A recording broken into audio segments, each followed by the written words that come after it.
reported as missing by his father, Joseph Daniels, who is now charged with murder and is in jail on a $1 million bond in the death of his 5-year-old son. Now, we learned those details Saturday morning when he confessed to police. Unfortunately, we're learning even more graphic, violent details about exactly what happened to Joseph and new details in that. But right now, I want to tell you more about what the school is doing to honor the memory of this 5-year-old. So he was in kindergarten here at Centennial Elementary School. I want you to take a closer look at the sign behind me. I'm sure you can read it. It says, "We will miss you, Joe. Rest in peace." He was a kindergarten student here, and we just got done speaking with the principal, Christy Sheely, and she says that Joe was just a very sweet little boy, and he loved apples. He loved lunchtime. He loved snacks. He loved eating.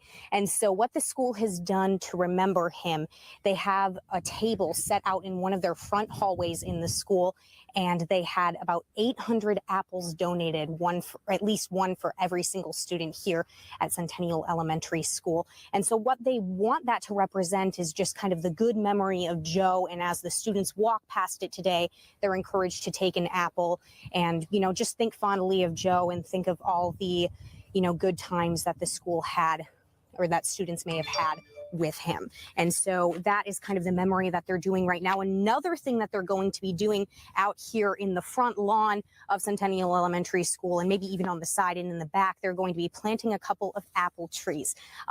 Again, to remember Joe and just some of the things that he loved and the sweet little boy that he was. Now, unfortunately, we do need to get into some of the sad details about this case. To talk a little bit more about that, we received an affidavit today. Joe's father, Joseph Ray Daniels, confessed to police that he beat his nonverbal son with autism to death at their Dixon home on April 4th. He, quote, struck his son repeatedly in the body, upper torso, head, and face with closed fists until his son was deceased. Again, that is all according to an affidavit that we received today from police. And that was on their Garners Creek Road home, which is actually just a couple miles west of Dixon. And that's where that massive search was going on for 3 full days until Joseph Daniels confessed to this situation. And that's when it would turned from a search into a criminal investigation that is going on right now. Now, as far as we know at this point, they have not found little Joe's body quite yet. The affidavit also told us that his father put his body in the trunk of a car and disposed of it in a remote rural area. So at this point, we do not know where that body is. We have reached out to the Dixon County Sheriff's Department looking for any additional details that they have today. So we will be bringing that to you both on air and online at fox17.com. As the day continues, we're going to keep you updated with everything that we learn. Now, if you were sticking with us over the weekend, we had several vigils that were held for this 5-year-old boy, community members and everyone coming together. This was, a massive search. The entire county, the state, even people from out of state were looking for Joe. So this is definitely a story that hit close to home with many people. We actually spoke with one of Joe's neighbors or someone who lives in that area this morning, and we're going to be bringing you that interview tonight at 5:30. And she says this is something that the community has never experienced here. This is the worst thing that she can remember happening in the community of Dixon and probably in her entire neighborhood in general. So we're going to be talking about how she hopes that something good can come from this situation. If anything, she says it's not clear what it could be quite yet. But that's what some neighbors are holding on to at this point in time. Again, we also spoke with the principal, and we'll be bringing you more of her interview tonight at 5:30, and we'll show you that sweet tribute that they have in the school right now. I want you to take one more look at this sign over here. And there have been some similar signs that we've seen throughout Dixon throughout the weekend, some at local churches saying, we remember Joe, and commemorating his memory as well.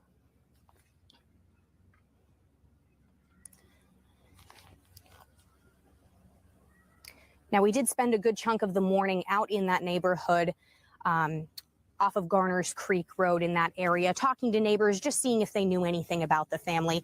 From what a lot of them are telling us, they didn't, or the ones we spoke with didn't know the family very well.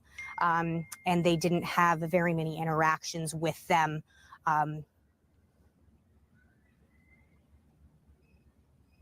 Didn't necessarily know them very well. And those were just a few neighbors that we were speaking with.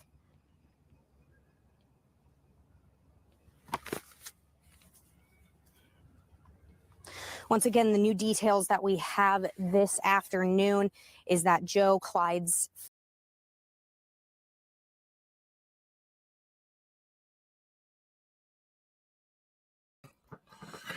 What's happening, everybody? I felt like that reporter kept trying to cue me in. Thanks for throwing all those Apple emojis up for little baby Joe Clyde.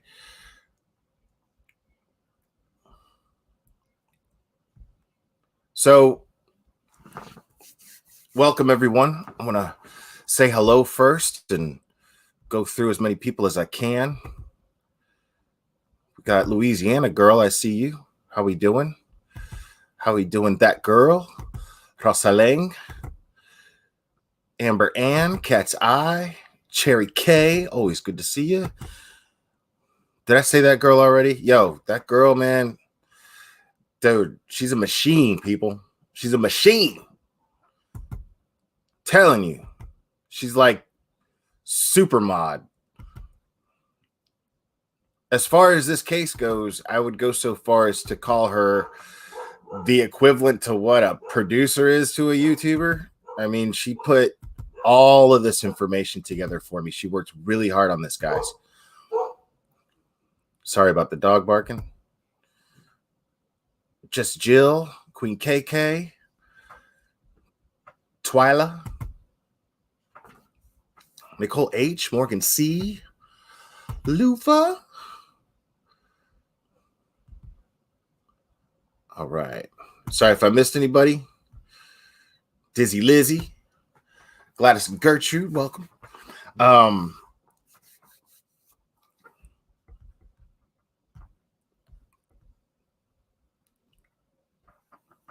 So just an update here. Joe Clyde Daniels III of Dixon County. He was a nonverbal autistic boy who went missing on April 4th. And this was as reported by his father, Joe Daniels, who made the 911 call. I haven't played that 911 call because I don't know what it is with this dude and phones, but you can't understand what this dude's saying. Like you can't understand anything this dude's saying. It's super weird.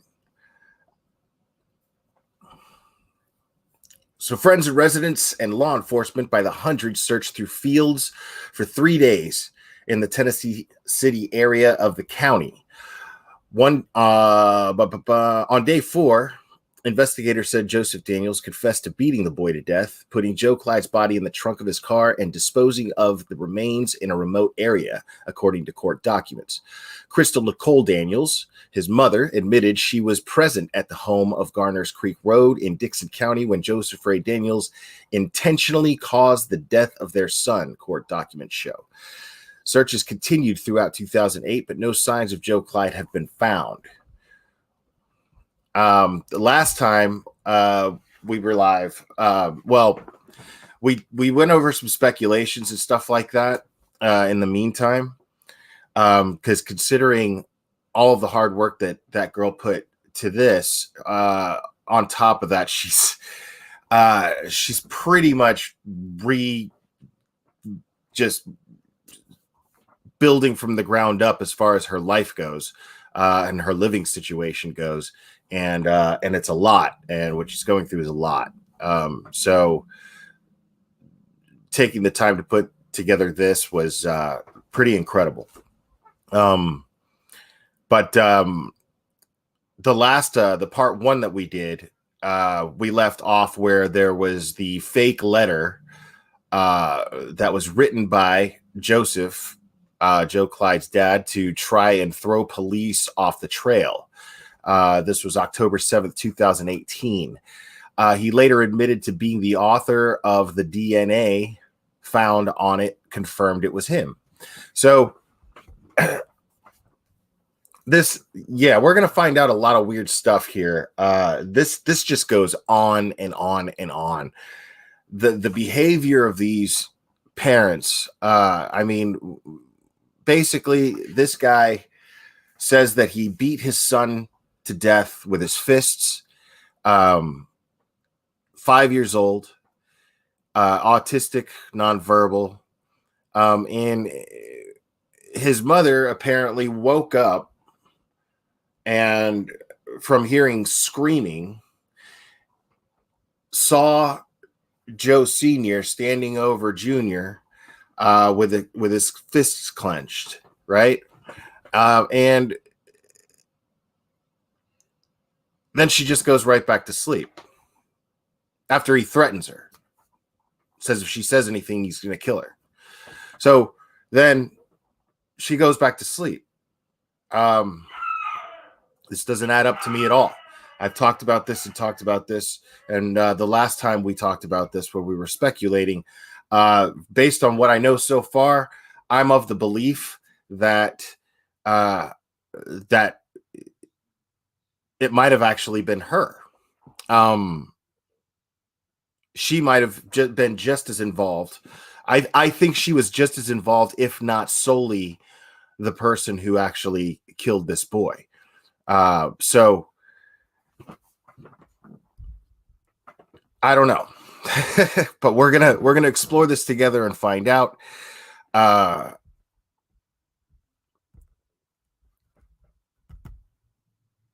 So on October 26, 2018, Joe Daniels, he asks the court to move his case out of Dixon County because of the publicity surrounding the case.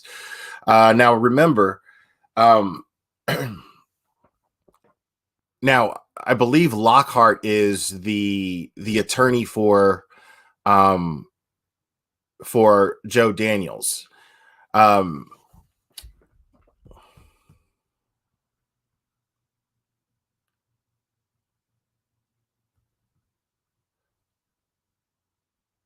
So we've got apparently a request for a venue change, right? Hold on 1 second. Sorry, guys.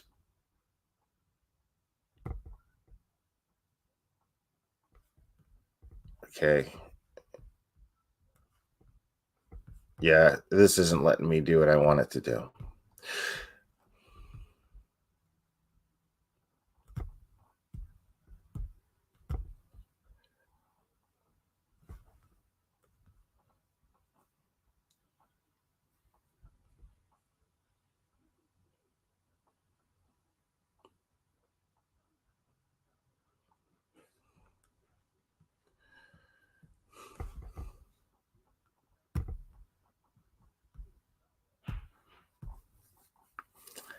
Had a little bit of an issue there, folks. Sorry about that.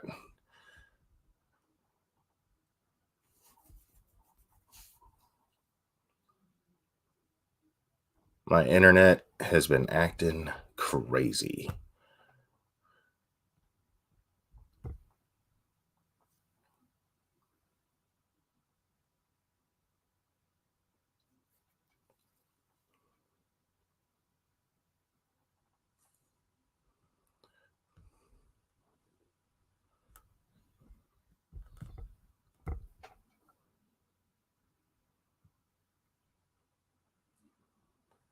Oh my God. Really?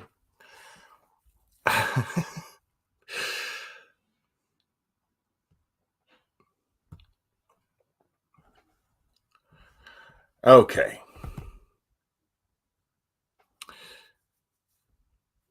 So some of the reasons why they wanted to move some of the reasons why they wanted to move the case or move the trial.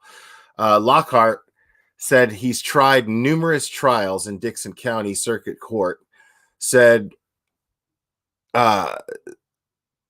he says that he's been able to hear proceedings in the court even when the jury room door was closed.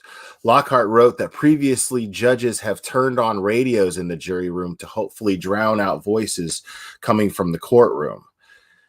The holding cells for inmates is adjacent to the jury room and in the same hallway leading to the jury room, Lockhart wrote. He added that juries can easily surmise that an inmate is in the holding cell. The prosecution table is just feet from the jury box, he wrote. Lockhart added that jurors could see what's on the prosecution's table and overhear their conversations. Inmates were transported from the jail to the courthouse. Lockhart wrote that this creates a scenario where jurors can see Wiggins being transported and escorted into the courthouse by armed deputies. Lockhart also wrote about the security setup. The courthouse does not routinely have a large security presence, and people can typically walk into the courthouse and courtroom with only minimal security devices and people being used. But in case of this nature, jurors will immediately notice a large increase in security and can easily surmise that Mr. Wiggins is dangerous, incarcerated, or both. Lockhart also wrote that the monument for murder victims with small tombstones bearing the victims' names at the front courthouse pathway gives the impression that murder is a real problem in Dixon County that jurors can do something about. This guy's reaching. This dude is just straight reaching. So I guess, okay, let me read that again. So there's a monument for murder victims with small tombstones having all these murder victims' names at the front courthouse pathway. So as you're walking up into the courthouse, you're going to see a monument for murder victims. And for some reason, this is a problem. So I guess every murder case should be moved and relocated from that courthouse because of that. That's insane to me. I mean, that's just a lawyer being a lawyer. You know, they're going to come up with anything. You know what I'm saying? But it's so funny to me. It's so funny to me that this guy is going to stand in front of a judge, a public defender. He's going to stand in front of a judge and be like, jury can't see that. Of course the jurors can do something about murder. That's the whole point. The whole point is to bring justice. Now, also, if somebody's not a murderer, then you let them off if they're tried. That's the whole point of a trial. It's the whole point of a courthouse. Whole point of a courthouse is where you hold the process to bring a murder victim justice among any other type of victim. So what's this guy fucking talking about?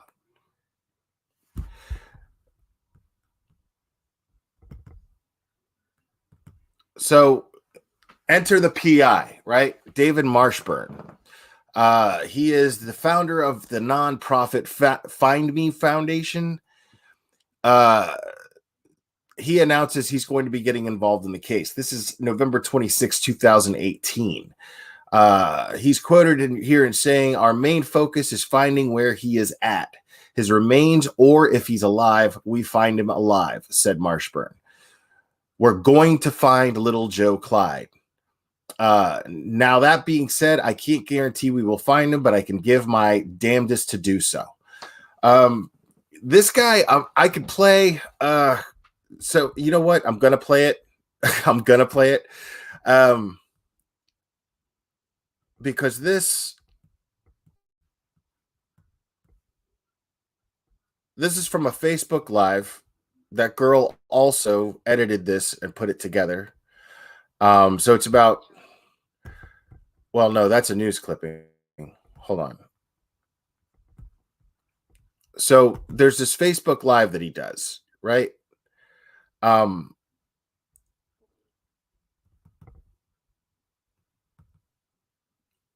There's this Facebook Live that he does, and most of it's about him because I guess it's his group or whatever, his page. But he talks a little bit about the Joe Clyde case. So as far as the trial goes, the judge ends up ruling that it's going to remain in Dixon County. And he's going to stay in the max security prison Riverbend, which is just outside Dixon County for safety concerns. Now, his attorney had requested that Daniels be moved back to Dixon County Jail because he was feeling stress and losing weight. Daniels expresses becoming suicidal. I doubt this is very uncommon in a person in this situation, when it comes to a person in this situation. So a judge decides that Joseph Daniels, the father of baby Joe Clyde, will continue to be back housed at Riverbend maximum security, despite his request to be transported back to the Dixon County Jail. Now, I could see this is an interesting thing to me. He ends up before I can get to that, I'll continue here. He takes the stand. Daniels takes the stand Thursday morning in a Dixon County courtroom where he spoke about his mental health and physical well-being. He said under oath that he has lost 80 pounds. Good for you, dude. But he's also apparently trying to cope with suicidal thoughts. He also told Judge David Wolf that because of the distance from his home, he does not see his family very often. Here's the thing. Now, wait a second. So his father, Joe Clyde's dad, his father, so Joe Clyde's grandfather, he takes the stand and said that Joe Clyde Jr., which is the victim's father, said his son's physical health has deteriorated at Riverbend. He also emphasized it would help his son's mental health if he were brought back to the Dixon County Jail. Now, I get that. See what I'm saying? Think about this. This guy's already in prison. He's physically in prison, right? Because the jails are overcrowded. There's 400 beds, and apparently there's 333 inmates in there. So this dude. But the thing is I get it. He's already in prison. You know what I'm saying? Now, apparently he's in a cell by himself. He's not interacting with anybody. But still, you know what I'm saying? Like, how do you put somebody in prison before they're even convicted? Being held in jail is another thing. But apparently the jail is totally overcrowded. But I could see how he could feel, or his lawyer could argue, that his rights are being violated to some degree. But I mean, if the shit's overcrowded, then the shit's overcrowded.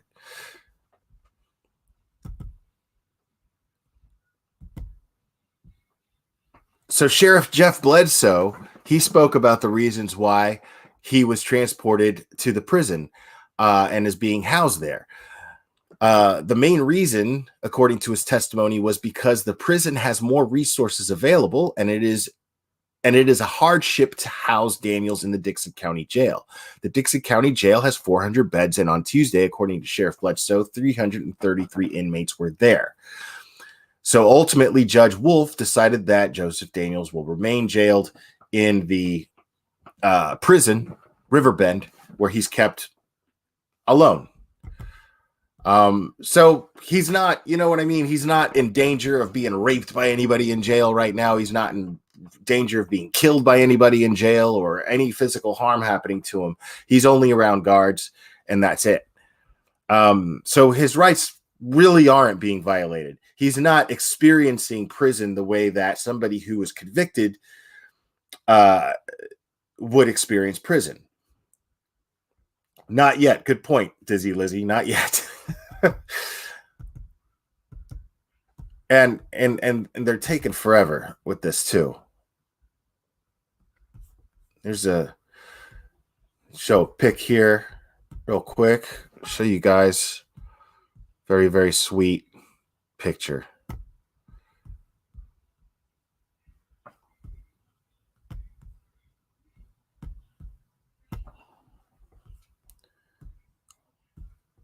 Yeah. It's a beautiful kid, man. It's really a shame. Absolutely beautiful kid.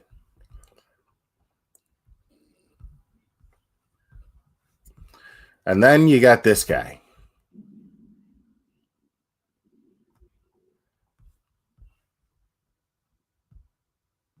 This guy, like I said, it's clearly a mouth breather.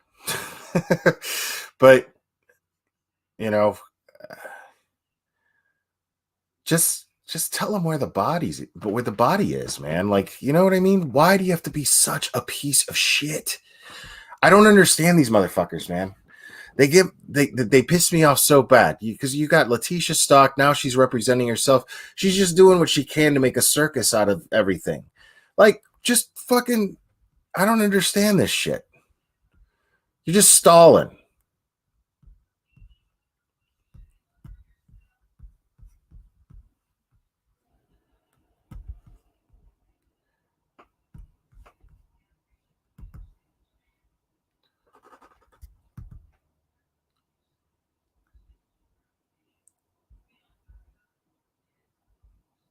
All right, so November 30th, 2018, PI Private investigator David Marshburn reports that he has several new leads in the case. He declined to elaborate, but clearly thinks based on what he has uncovered, it's possible someone else was involved. Now, again, he's not going into detail here, but that doesn't at all conflict with my belief that the mother was involved too. He's saying someone else is involved. I think he thinks it's the mom. I hope he thinks it's, well, because that would mean that anybody who's involved is already in custody and all they have to do is prove it. So I hope it's her.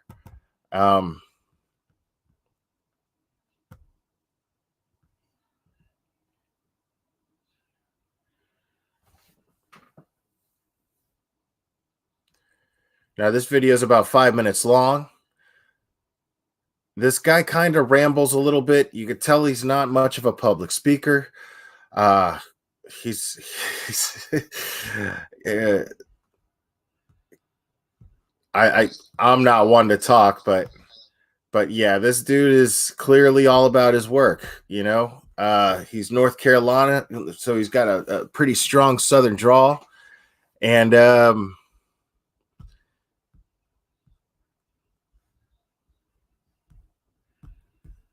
but he tells you a little bit about himself here.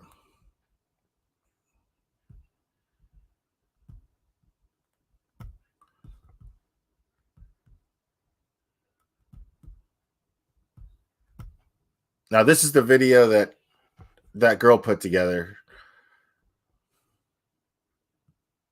So now she's a video editor too.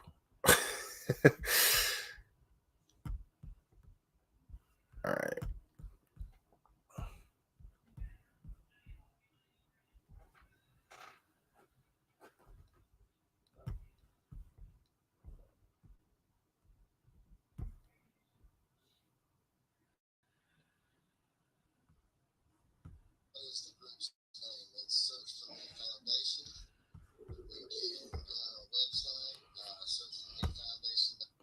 Is there audio?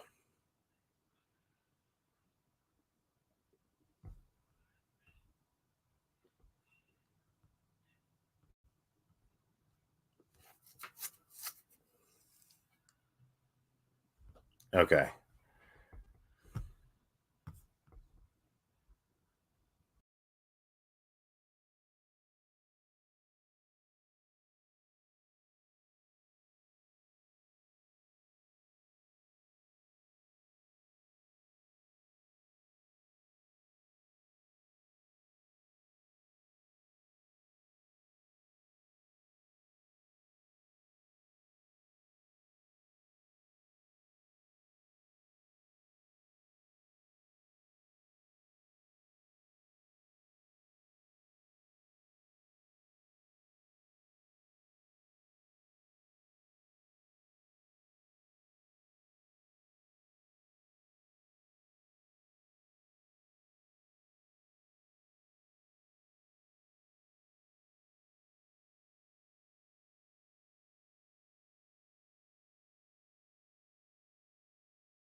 What is the group's name? It's Search for Me Foundation. You can go on our website, searchformefoundation.org, and please donate. Man, I tell you, we need the donations to continue. So it is a tax deduction.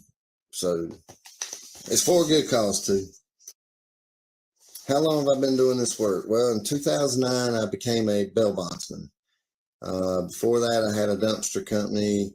The bottom fell out of construction, so I got into bail bonding. I thought to myself, well, crime's not going to stop, so the money will keep coming in. But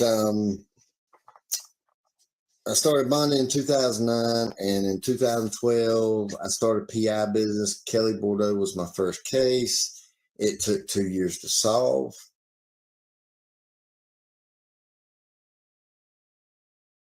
Well, see, law enforcement has debriefings and has people to,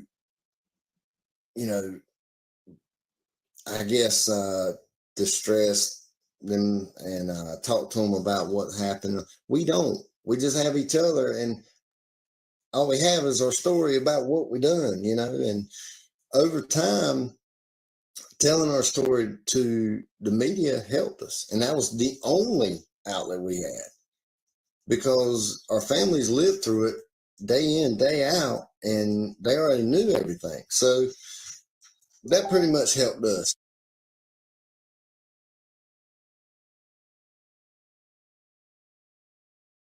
I'll just say the initials. That way I don't have to worry about all that crap. Can you say anything about MD, the person mentioned in the letter Big Joe wrote? No, I didn't have to go that far. If that'll tell you anything, I didn't have to explore that. Did I talk to Joe while I was there? No, didn't have to. Did not even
Guys, I'm really sorry about that. Thanks for sticking around. My internet totally went down. I had to reboot my router.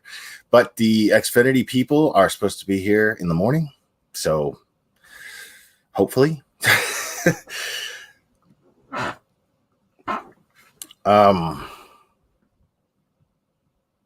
So we're going to try this again.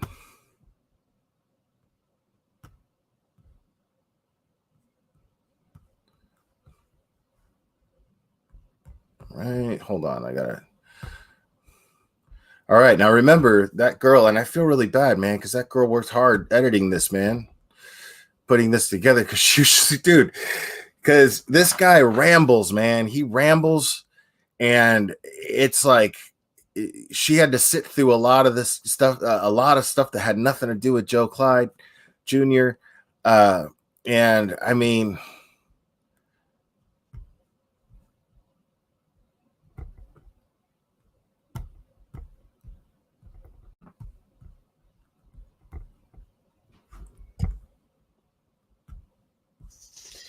Well, I talked to Baby Joe's mom upon return to Dixon.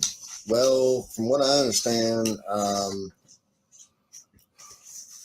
kind of got ruined and messed up when I got there. I was planning on it, but I kind of got intercepted and was told pretty much if I go there and talk to her, she's not talk to me. So she already knew I was there the whole 9 yards. So no, she was not going to talk to me. How many miles from Joe Clyde's home will your team be searching in Dixon? Well, everybody's been searching within 1 to 5 miles, pretty much, from what I gather. So if you go 1 to 5, and I'm trying to get a tighter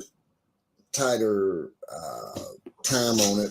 So if I can't get what I need in the next couple of weeks, I'll have to go 5-10 and then 10-15 and then 15-20.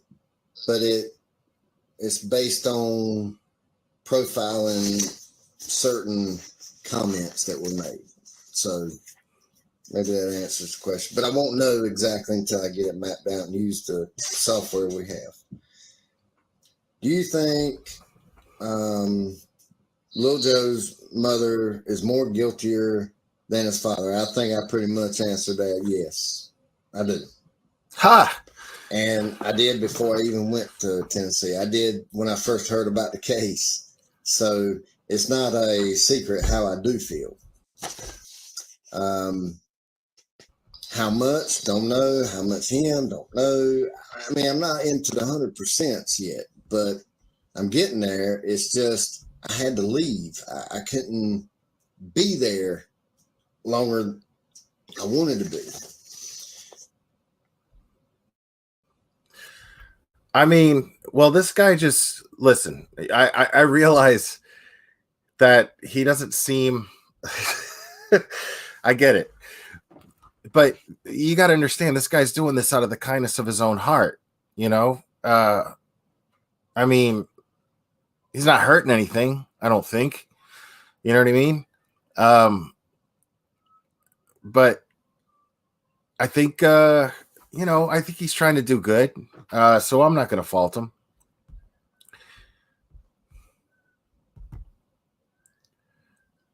All right, so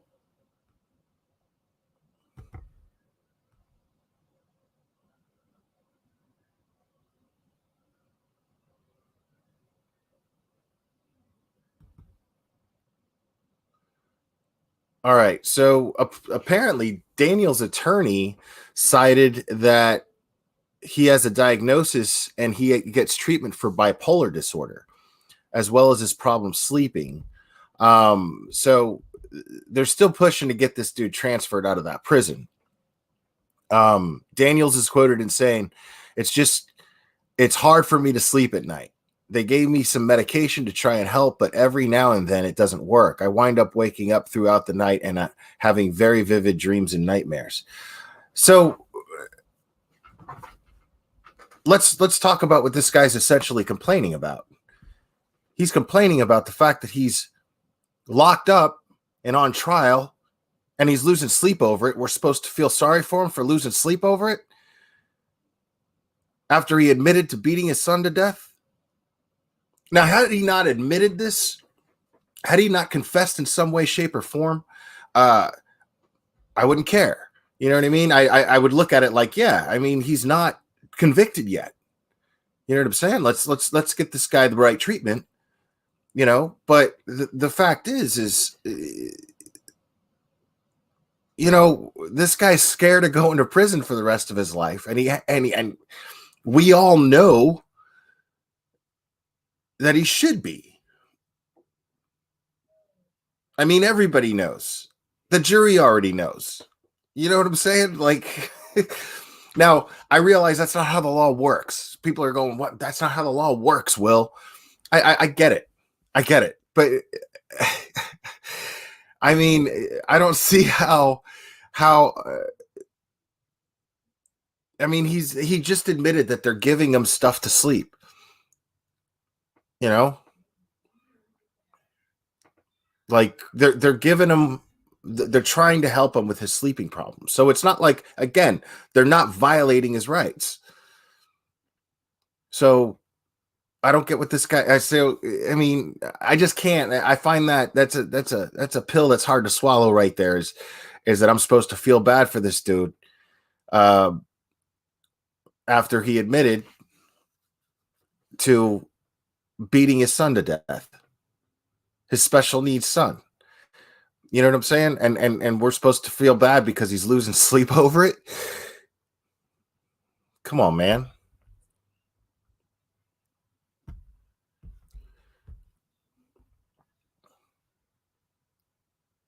Another reason why they wanted to transfer is because Daniel's attorneys said that they had problems visiting him and other clients housed at Riverbend in the past because the facility only allows inmates to have visitors once a day for maximum of 3 hours.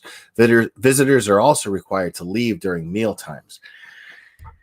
I don't know enough about that to have an opinion, to be honest, because I don't know how much time someone has the right to spend with their lawyer when they are incarcerated, when they're being held. I'm sure there's a limit to that time. So I don't know if that's not enough time. I mean, you get 3 hours a day with your lawyer. Like, how much do you need to go over your defense? You see what I'm saying? Like they're wording it like it's only that much. Riverbend Maximum Security Prison only allows inmates to have visitors once a day for a maximum of 3 hours. I mean, to me, that seems like ample time, you know? When I was in a band, we weren't great, but, you know, we practiced for 2 hours a night, right? Not every night, twice a week. We got together twice a week. We were pretty tight. You know what I'm saying? Like, and I know it's weird me comparing that to somebody preparing for a defense for their life. I get that. I'm not trying to minimize that. All I'm saying is, I mean, how much time do you need to get something like, I mean, when you're composing songs and preparing to play them live tight and record them, you know what I'm saying? Everything's got to be perfect and in sync. We got together twice a week and did this for 2 hours. And to be perfectly honest, we spent a lot of the time standing outside drinking beer and smoking cigarettes. So, I mean, how much time do they need? You see what I'm saying? To like memorize, you know, when I ask you this, you're going to do this, blah, blah, blah, blah, blah, blah, blah, blah, blah, blah. That's just how I'm seeing that. And they're saying only once a day for a maximum of 3 hours. Dude, you get to meet with your lawyer every day. Spend 3 hours a day with him. That should be ample time. Again, I don't know. I've never been on trial for my life. Thank goodness. Knock on wood. Is there any wood? Yeah. But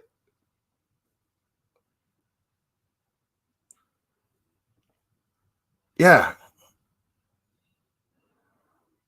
that just bothers me, man. That they're just reaching for anything they can get. Like, this lawyer is ambitious, man. Hold on, did I mess up my green screen? I'm screwing this whole thing up. There we go. A little better. Anyway, so yeah, I don't see what this. I don't see.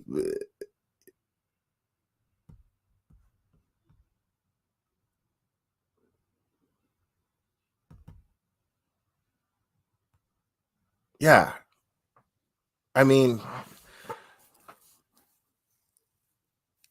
so the deputy director of health, DeBerry's deputy director of health, took the stand on Thursday. She disputed the defense's claims that Daniels should be moved to her facility, saying he is receiving adequate medical care at Riverbend. So their whole thing is saying that he's just not getting the care that he needs. They're trying to put him in a cushy little medical facility because he's basically losing sleep and he's depressed, and he's bipolar, but he's getting his bipolar medication and he's getting medication to help him sleep. So I don't see what the issue is here. Yeah, so if I'm the judge, I'm just like, no. and if you think about it, all of this right here, what it is, it's a waste of taxpayers' time and money. All of this, what we're talking about right now, big waste of taxpayer dollars and time. Our systems.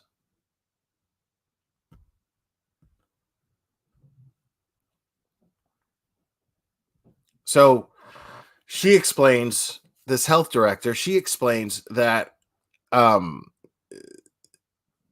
the beds there at DeBerry are reserved for inmates suffering from serious and untreatable medical conditions like cancer and mental health problems that require 24-hour attention. Now, here's the thing. A lot of places, like if you go to a rehab, or you go to, any place that gives you mental health, that's like live-in mental health treatment, right? You could be in there for any number of reasons. But if you're suicidal, they put you generally on a suicidal watch, right? That is 24 hours, right? When I was a kid, I was 17 and I was in this place, and whenever anybody was suicidal, what they did was, or expressed any reason to, expressed any indication that they were suicidal, they would make them wear like blues, like that's what they called them, blues, but it's basically like, scrubs, right? And they can't have shoes, and they have to be in one particular area all the time, and a staff member documents every 15 minutes what they're doing. Literally every 15 minutes, 24 hours, until the doctor says that they could be taken off of whatever they called it. I can't even remember what they called it. They didn't call it suicide watch, but yeah. So my point of all that is, she's saying that these beds are reserved for people with mental health disorders that require 24-hour attention. So isn't being suicidal that? So that's where I'm kind of on the fence there. She did say that after reviewing Daniels' case more than once, he does not qualify for placement there. The judge again denied the transfer request. However, he did move to allow Daniels and his attorneys a private place at Riverbend to meet when needed. That's fair too.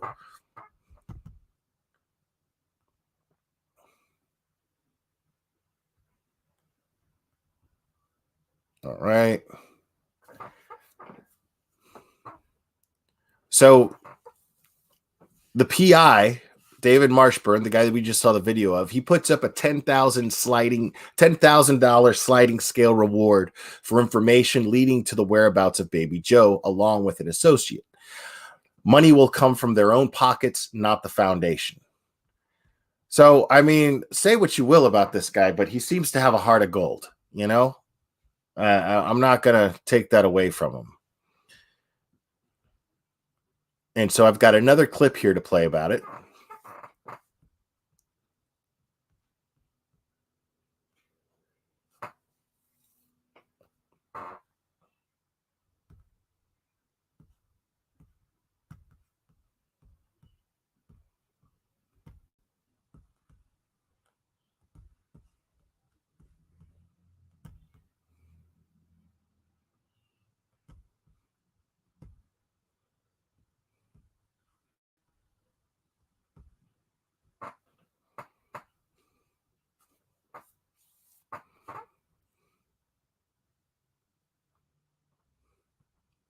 Dude.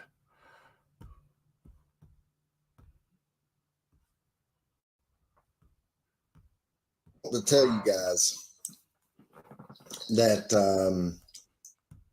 some of Lil Joe's case has, hit close to home on some. Oh, God, it's so. Joshua J.J. Vallow and Tylee Ryan were reported missing tonight. Wrong case. Hello. Hit close to home on some points, talking to some people. Plus, my son, my youngest one, he's about the same age. Chris Thomas's son, Zach, that's at home, he has autism, and little Joe had autism, so it kind of hit close to home to us. So we kind of put together something for sort of a surprise for you guys. We just did it. We just came up with it, and we're going to announce it here right now that since it does hit close to home to me and it does hit close to home to him, Chris and I are doing a little bit different with it, though. What we're doing is we're going to put $10,000 reward for the whereabouts of little Joe Clyde. Nobody else has put a reward up for him, and we feel like we should, out of our own pockets, not the foundation, because the foundation doesn't have the funds. And Chris and I mean, we work every day, so it's not like we have a lot of funds either, but we're doing it for this little boy in the name of, for Chris's son, missing Cole Thomas, and, we want to do good, and that's why we started the foundation. So, pretty much, we want to do that for this little boy.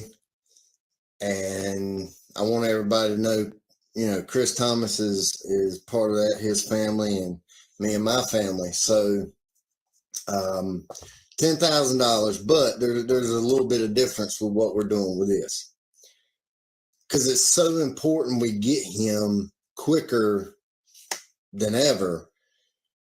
For the next 5 months, every month that goes by without him, we're taking $1,000 away, right? So that way, when it actually comes out to the float, it's like we're giving away. We're gonna give $5,000. Like the governor of North Carolina does for missing in North Carolina. So that's what we want to tell you. We want to let you know, and then you know, a lot of people want to know if he's alive. Do I feel like he's alive? No.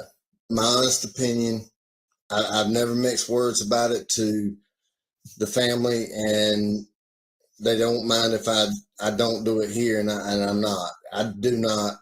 After all I know, no, I do not feel like he's alive. If he is alive, that reward will never go down. But like I said, we're gonna do it a little bit backwards because time is of the essence right now, just to get him back. Like Christmas is coming up, the New Year's is coming up, so it's important we do it now. So anybody knows anything, you're to contact Search for Me Foundation and let us know, and then we will get the proper people in Tennessee, our connections, to verify, and then, you know, do everything we need to do. Not that we have got to find them ourselves or nothing like that, but we will keep it anonymous. And when you're going through a third party and not directly, I promise you it will stay anonymous. We don't have to divulge anything, and that's the great thing about it. So this is not a what if. This is not an LE issue. This is not a Crime Stoppers issue. It's straight to us. We'll get the proper people out there to verify. They'll get the you know, proper people out there to take care of everything. But that's how we're going to do it, and we feel like this will help.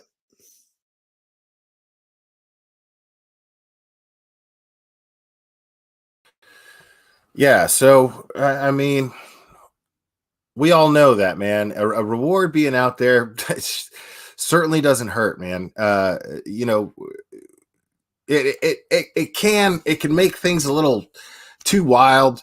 Too many people just coming up and throwing crazy theories and false information because they're, you know, out for a buck. But at the same time, it does get people excited, and it does get people more interested in finding Baby Joe. So, you know, I got mixed feelings about rewards in that sense, but I think ultimately, it's more good than it does harm. Personally, that's how I feel about it.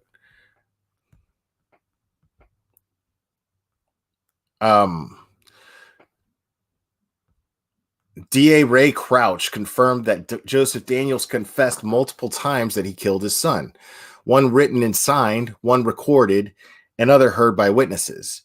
Now, here's a clip I'm going to play from the preliminary hearing in just a second.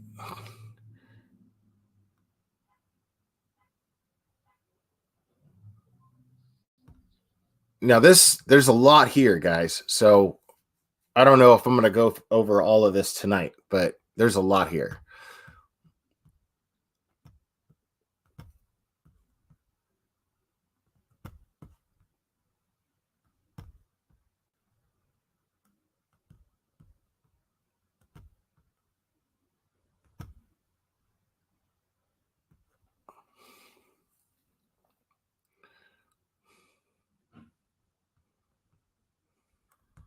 Boyd, Special Agent, Criminal Investigator 2, Tennessee Bureau of Investigation. And Agent Boyd, how long have you been employed by the TBI? About 6 years. What is your role in the investigation of this case against the two defendants here today? I'm the lead case agent for the TBI in this investigation. My unit's Field Investigation Unit. And have you been the lead case agent since the inception of this case? Yes, I have, since TBI was requested by District Attorney Crouch. Okay. And could you tell us how you initially became involved in the complexion of this case when you first got involved with it? Everything began on April 4th, 2018, approximately 6:30 in the morning when Joseph Daniels called 911 to report that his son, Joe Clyde, was missing.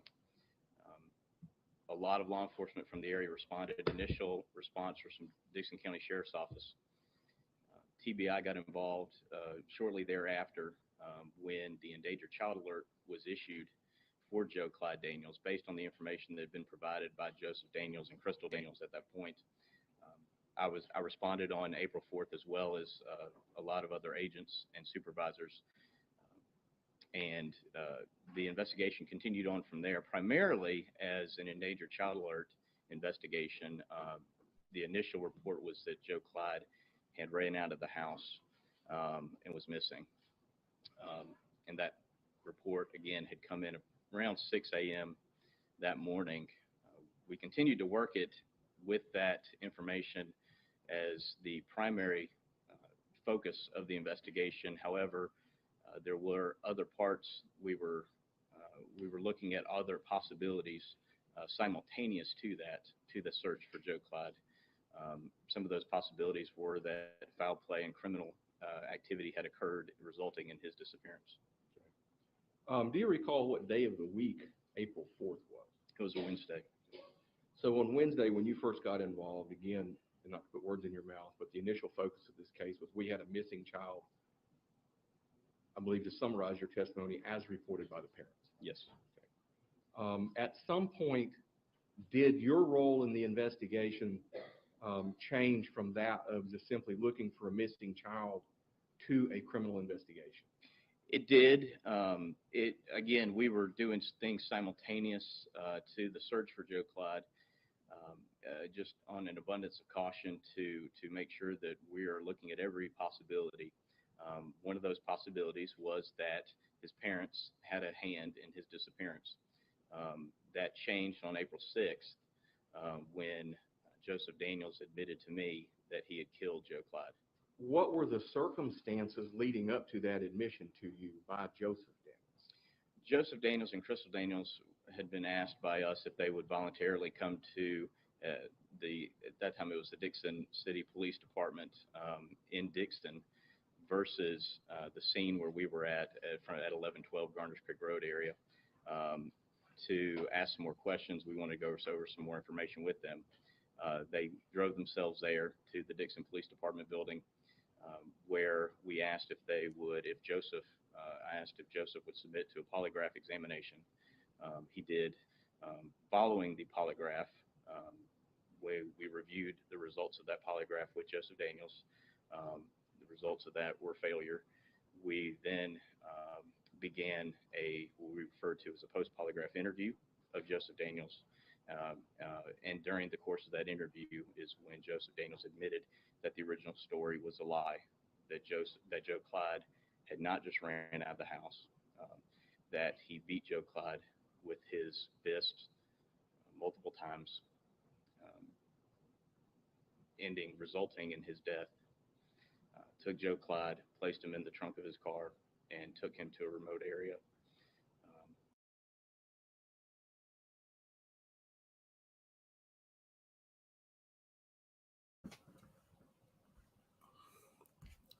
So this guy is basically saying, that he gave Joe Clyde Joe Clyde Sr. He gave him a polygraph and he fails the polygraph. And then upon failing the polygraph, confesses to beating Joe Clyde to death. So, and then disposing of the body, putting baby Joe in the trunk of the car and then disposing of his body in a remote area, whatever that means. Still, they have not at all located or had any solid leads to the location of baby Joe Clyde's body. This guy's unbelievable. I'm just going to keep playing this dude's testimony because I'm finding it fascinating. This is the TBI agent. in charge of the case. So where he dumped and disposed of his body and hid it. Okay. Now, as we are here today, has the child's body been recovered? No, sir. Okay. Was this interview and the polygraph process video and or audio recorded? It was both video and audio. And how long did that occur? Probably around 5 or 6 hours. Now, was Mr. Daniels given Miranda admonitions prior to He was. making the statement? He was, and that was documented by a written form acknowledging his receipt of the Miranda. Now, did you have an occasion to obtain another statement from Mr. Daniels at any time? And I'm talking about you personally. Yes, I did. After the initial admission of his role in Joe Clyde's death, we ended up trying to go out, and he said that he would take us to where he disposed of the body at. We went out to the area of McElhiney Road and conducted, at that time it was dark, and we were trying to search the area with flashlights based on the information that Joseph had told us at the time. And he was there with us, trying to point us in a direction. We did not find Joe Clyde there. We searched till probably around 2 a.m. that night when the rain started coming in, and we decided to call it until the morning when we could have daylight and the weather would be better. We went back to the command post area in Garner Creek Road area where the residence was. Joseph Daniels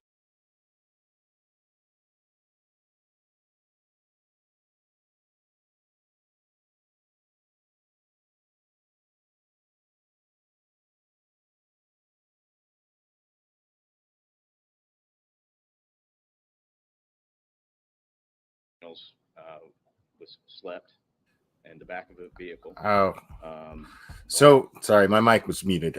So this guy, he plays with them. He goes, he gets in the car with the cops.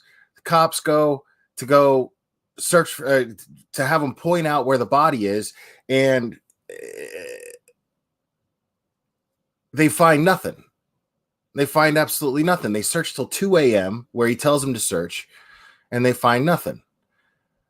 So this guy is just totally playing with them and wasting everyone's time.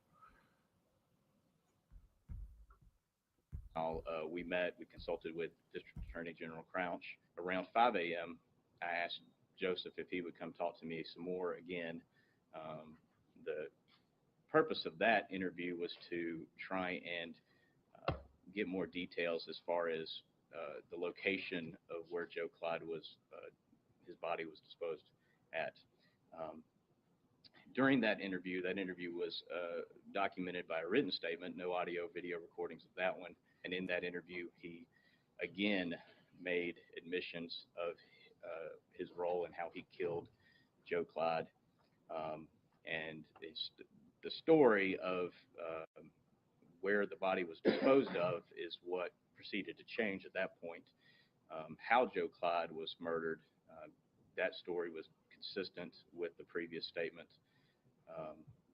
And that was that interview was conducted on, again, it was working through the night on the 6th. That was about 5 a.m., 6 a.m. on the 7th.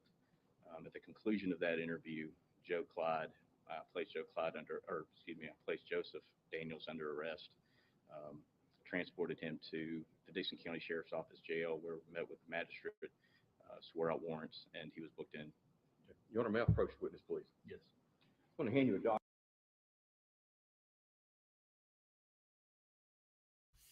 Yeah, that guy's face sucks, dude. Like, it just does. I'm sorry, man. Like, that guy, I can't imagine. Can you imagine being law enforcement and being dicked around by that dude all day? That's how you spend your day, right? You got wife, kids at home, and you got to spend your day dealing with that dude dicking you around. That's got to be infuriating, man. Document Agent Boyd and ask if you can identify that. Yes, sir. This is the written statement that was prepared on April 7th. And is it the statement that you just testified to about how you came to obtain that? Yes, sir. It is. And does it bear a signature of Mr. Daniel? Yes, sir. It has his initials at the top of the page and his hand signature along with the date and time at the bottom. And I'm going to ask you to read aloud the sentence that begins with you, I am. Just a sentence. I am speaking to you voluntarily today, and I remember my Miranda rights from earlier. Everything I told you in the past about how I killed my son, baby Joe Clyde Daniels III, is... You see how he paused there? Like, I want to make it clear, this dude understood his Miranda rights. This shit is valid. True. Also, that night, I got into my car and drove down McElhaney Road, and I got baby Joe out of the trunk. I had my wife's cell phone in my left hand, using it as a flashlight. Bro, look at this guy's face, dude. I mean, I don't like to usually pick on people's personal appearances, man, but I mean, you know what he looks like? He looks like, you ever see A Christmas Story? The kid, Fargus, is that his name? Fargus? Where he's like,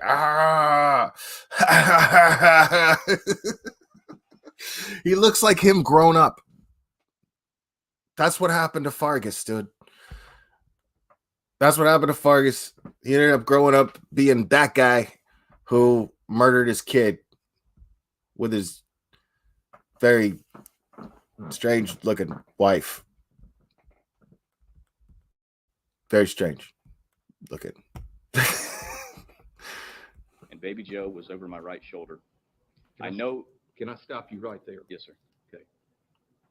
Have you seen in the course of the investigation anything that would lead you to believe that he did in fact have his wife's cell phone? Yes, sir. And could you tell us just briefly what that is? Yes, sir. We, part of the criminal investigation, obtained cell phone location records of his wife, Crystal Daniels' cell phone. Those Me too, Annie. records show the phone moving away and outside of area of the residence the night of April and morning of April 4th. And then if you would continue reading, please. I know it was my wife's cell phone because it doesn't have a passcode, and mine was still plugged in at the house charging. Earlier that night, I got woken up by Alex, who told me that baby Joe had peed on the floor. I went in and told them to get their, forgive my language, to get their asses in the bed. Baby Joe started laughing, so I beat him. That's when he ran out the front door. Baby Joe ran to the road. Now, keep in mind, people, he's autistic and he's nonverbal. He was told to go to bed, according to the dad, the accused. He's told to go to bed, and he laughed, and so he beat him.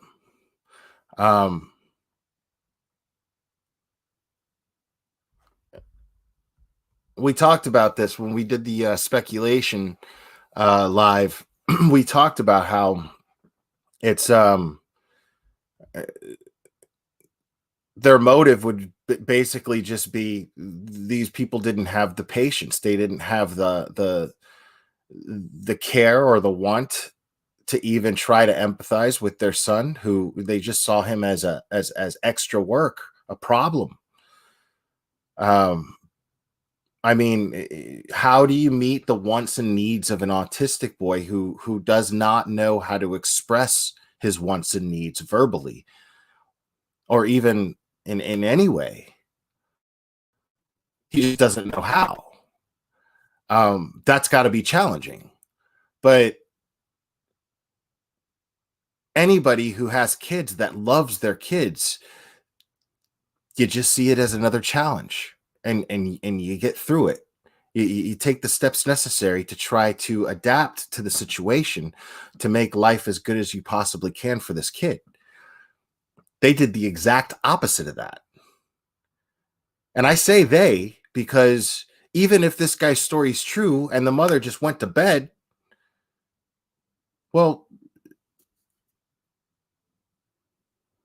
that makes her just as responsible, in my opinion, just as accountable, failing in the sense that I just explained.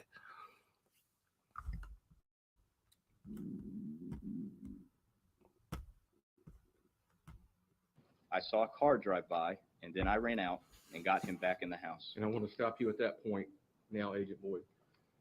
In the course of your investigation, have you been able to determine whether there was any other person that saw Clyde Daniels outside the night of April 4th or the early morning hours of April the 4th? Yes, sir. There was. Could you tell us about that? Yes, sir. Individual, I believe his first name was Daniel, last name McCormick, was on his way home from work. He had stopped at the Love's gas station to purchase some items on his way home.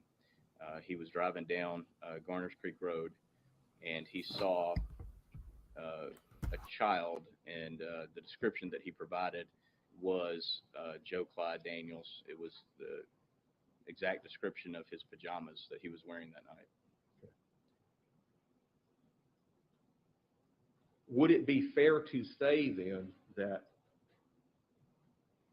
the part of the statement that Mr. Daniels gave you about the child running out of the house has been corroborated by an independent witness? Yes, sir. And if you would, please begin reading the sentence. I think we got down as far as the sentence that begins with, the sentence that ends with back in the house, and the next sentence begins with I. Yes, sir. I beat him some more. That's when I killed baby Joe. I beat him with a closed fist and put his body in the trunk of my car, the red Chevrolet Impala. I went back in to grab a cell phone and got my wife's phone. I took that phone with me when I took baby Joe out to dump his body.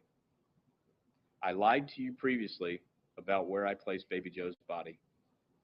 Earlier, I told you it was in a field, and I showed you on the map where the field was along McElhaney Road, where it turns into a dirt road. I am now telling you the truth about that part. I placed baby Joe's body in the pond right there on the right side of the dirt road, where the road curves right there in the area I showed you on the map. I placed baby Joe wearing his pajamas in the pond right there. Is the parts of the statement that you just read consistent with the initial interview he gave you with respect to the killing of the child? Yes, sir. And the only part of the statement that you just read where he says that he lied is the part about where he placed the body. Is that a fair statement? Yes, sir. Agent Boyd, are you aware of whether or not Mr. Daniels made any more admissions or statements or confessions to anyone else in law enforcement? Yes, sir, he did. In addition to statements just spontaneous. Now, mind you, this guy just says that in his confession, he reads his confession and he says, I lied to you before about where his body was. Took you on a wild goose chase. I lied about that. But I'm telling you now that I put him in this pond with his pajamas on. He was super specific about it and super adamant. He was almost repetitive in writing. So I find that super weird, especially since his body wasn't found, still hasn't been found yet. And I'm wondering if this is a strategy. I don't know enough about the law, but I'm wondering if this is a strategy where he confesses to the murder in writing, but keeps lying about where he puts the body, right? So is this to discredit his confession? Will that work? I don't know if that is a thing or not. Could that be used as, dude, if in theory, if I'm his lawyer, I wonder if I could be like, well, I mean, yeah, that's a confession, but he lied in the confession, did he not? Right. Exactly, Annie. Creating reasonable doubt, which is exactly what the defense's job is. The prosecution's job, I talk about this every time, but the prosecution's job is to prove the guilt of the accused beyond a reasonable doubt. So all the defense's job is to create reasonable doubt. That's, I mean, so if this actually works, this is a fucked up, shitty, crazy way of using the law to get off from killing a 5-year-old, your 5-year-old autistic and nonverbal son. Now, remember, guys, this guy's a public defender. This guy is a public defender. Public defenders don't do this. Not generally. They usually plead out.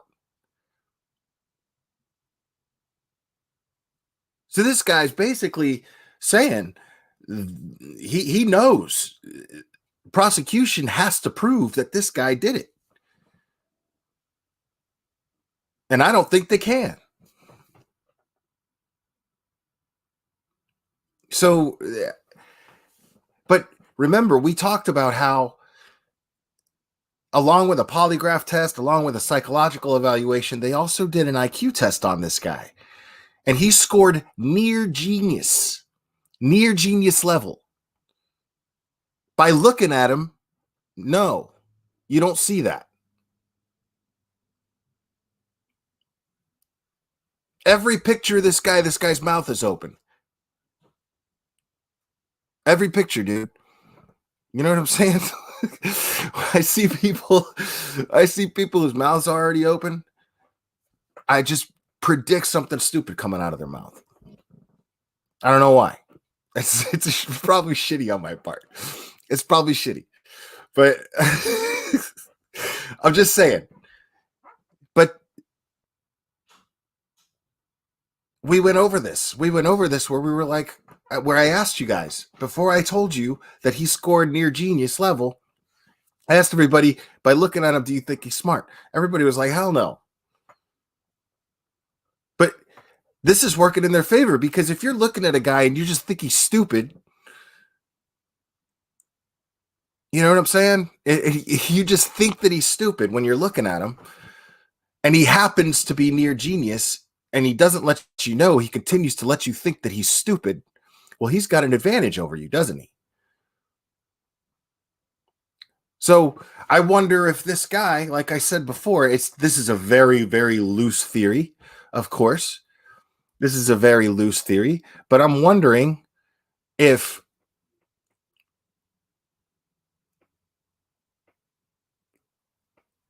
in this this loose theory of mine, I'm wondering if this guy's running the show.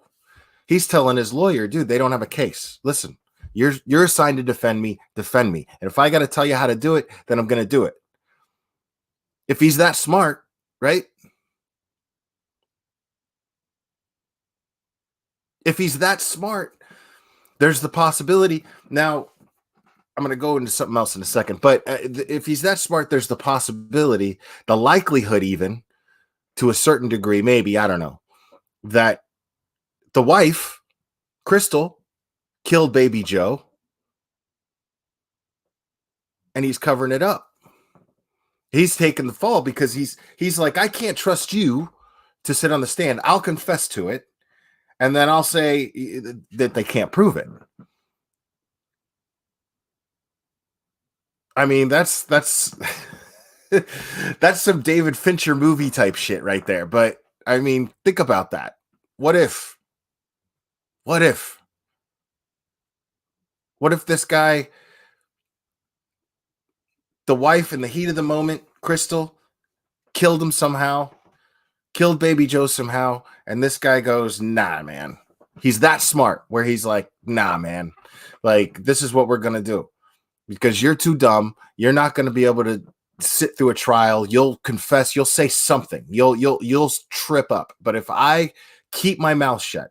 I confess to doing it and then keep my mouth shut the entire time. I can get away with it.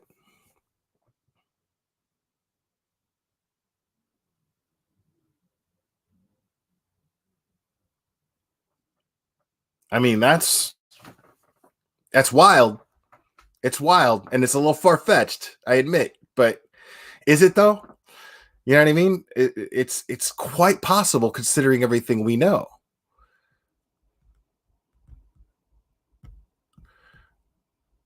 Utterance. Actually, and I want to touch on Annie's comment from earlier. Annie said, "Is it possible that he was sold, and they're trying to cover up?" I mean, I don't think that they would confess. I mean, that's a possibility for sure, but I'm just not leaning that way. I definitely believe that he's dead. I definitely believe that they're responsible for it. But it's definitely a possibility considering that there's no body and there's no traces of his blood, supposedly. So, it's possible, but I'm just not leaning that way because there's the town that they live in is such a small town. I'd have to look into it, but I don't think that I doubt that there's like a trafficking problem in that area. So it's probably unlikely that would happen, as considerably unlikely, significantly unlikely in comparison to, say, a bigger city. If they were maybe Nashville or something, I could see that. But yeah, I don't see why. I also don't see why he would confess to killing him. Why not just confess to selling him? You'd get a lighter sentence. You know what I'm saying? It doesn't make sense. And if he's as smart as he is, then yeah, I just don't see that. Of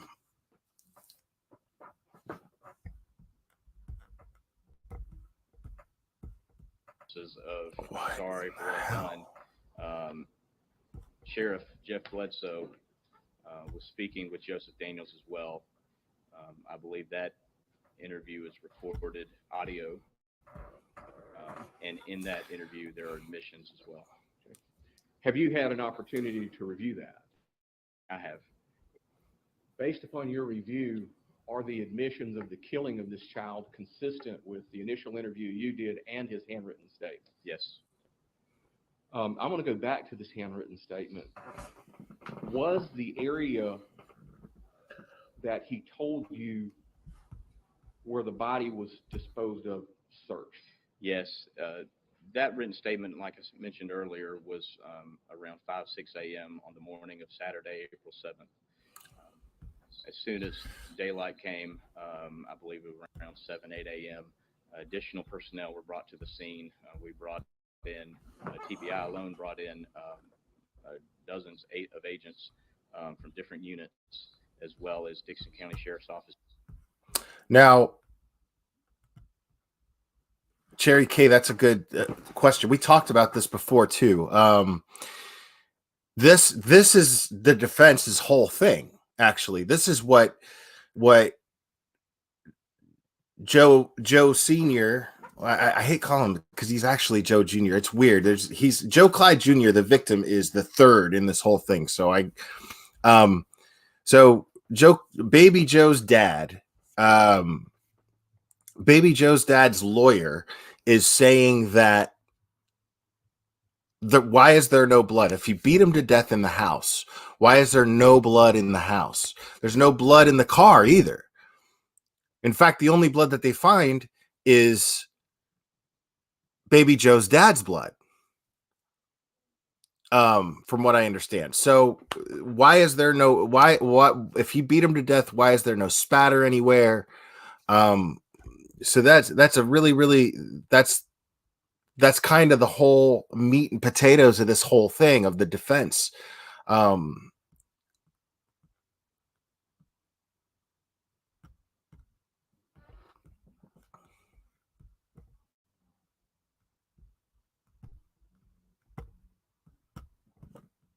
Deputies We had, it was all law enforcement at that point to search the area of McElhaney Road.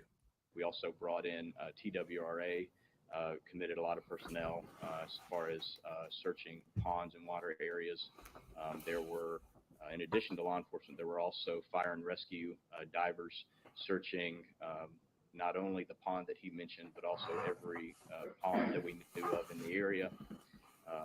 The search focused on that initial field and that initial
You guys are awesome for waiting, man. I really appreciate it.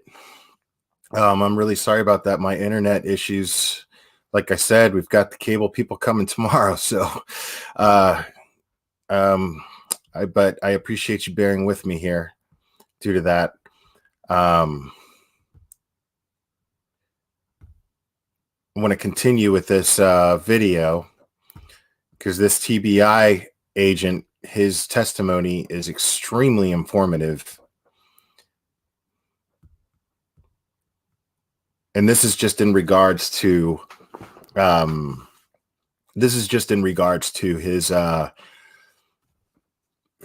confessions of Joe Jr.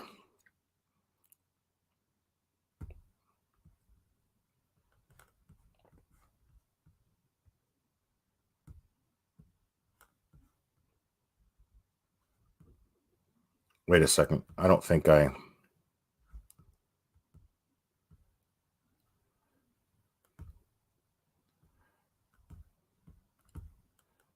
All right, there we go.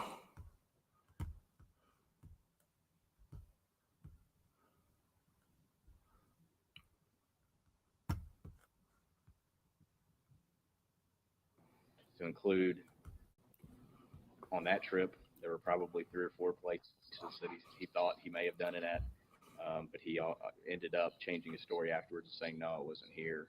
And then he went back to the pond and the field area. So to answer your question, approximately 6 or 7 different places. And was every place that he told you he dumped the body searched? Yes, sir. Were additional areas searched Yes, based sir. on other information? Yes, sir. In your interview with him, That's infuriating to me. That's infuriating that this dude, 6 or 7 different places this guy told him. So to me, that just makes it that much more possible that he's just having fun with these guys. He really believes that he can get away with this. He truly, honestly believes that he can get away with this. 6 or 7 different places he led these people to. And on other tips, they searched other places too. Not just where he told them that they were. But they did thorough searches looking for this boy.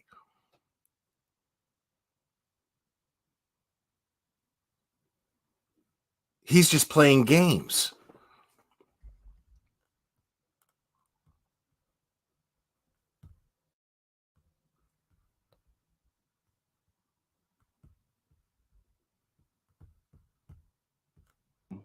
did he have anything to say at all about who came up with the story that Baby Joe had walked out of the house? He said that he made up the story.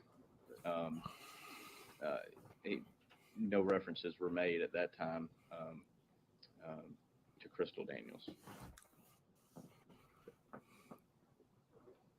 Could you repeat that? Well, forgive me. He did say, I said no references were made regarding Crystal Daniels, except for the fact that he did say that Crystal and Alex were present when Joe Clyde was killed. He said that they witnessed it. No, I think perhaps you didn't understand my question. No, sir. I'm sorry.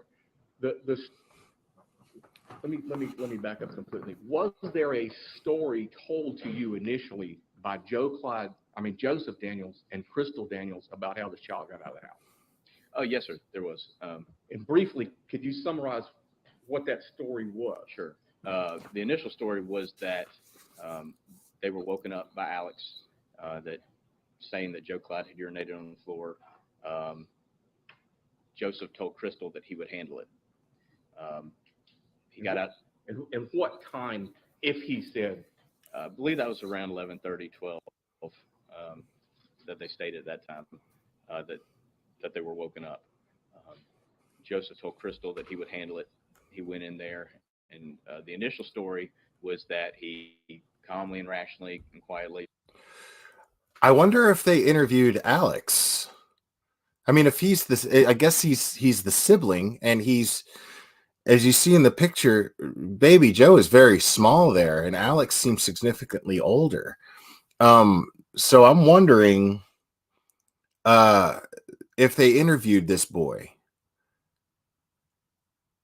I'd like to know what he said. If he was there when it happened, I'd like to know what he said.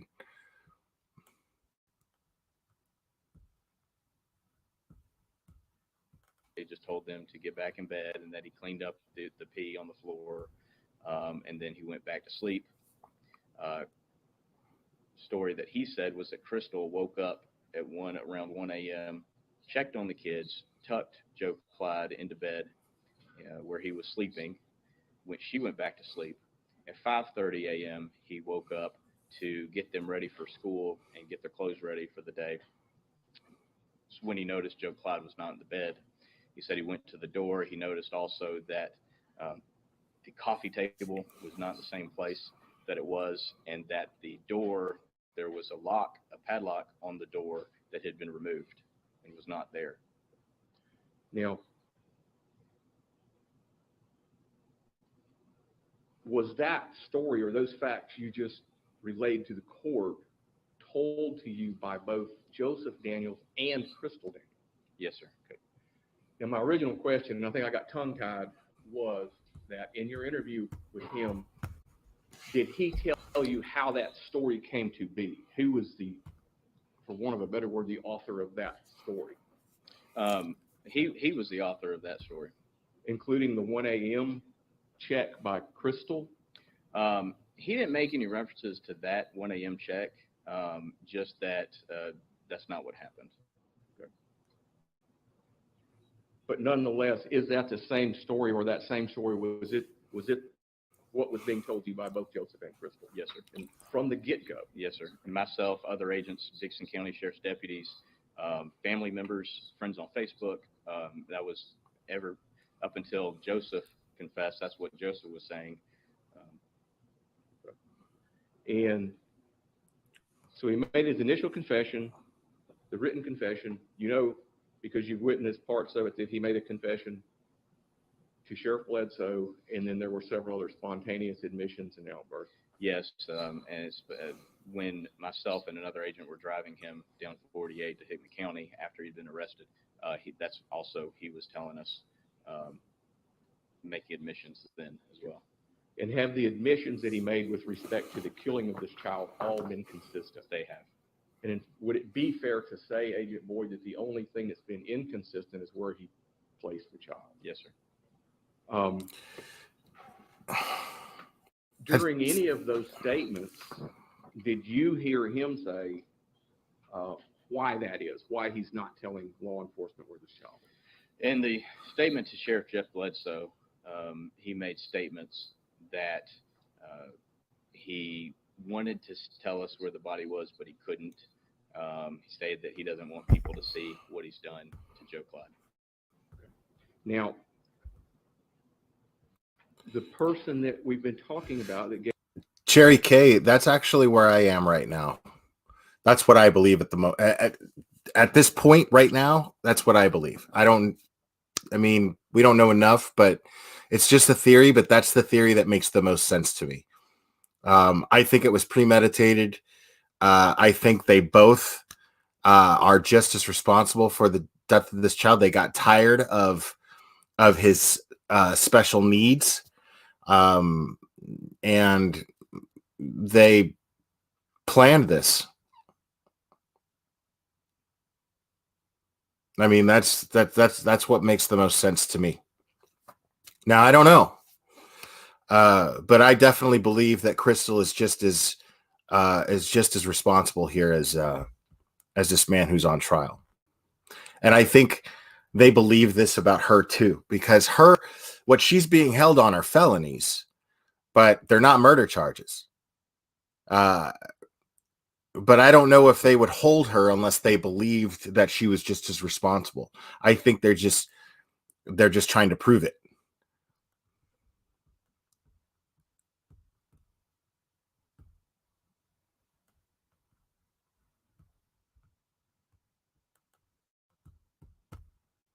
gave you these statements and in fact signed the one that's Exhibit 1. Is he in the courtroom today? Yes, sir, he is. Could you point to him, please? Your Honor, the record reflect he has identified the defendant, Joseph Daniels.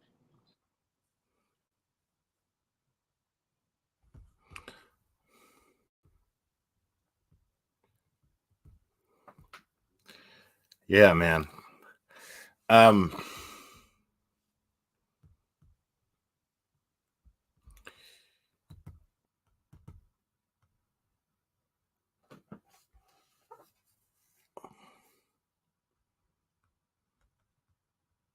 Now, wearing a super Joseph Daniels stated on video 2 years ago that he hit his 5-year-old son, Joe Clyde, with a closed fist several times in the head and a few times in the face. That video of Daniels' interrogation and failed polygraph administered what? Sorry, 1 second.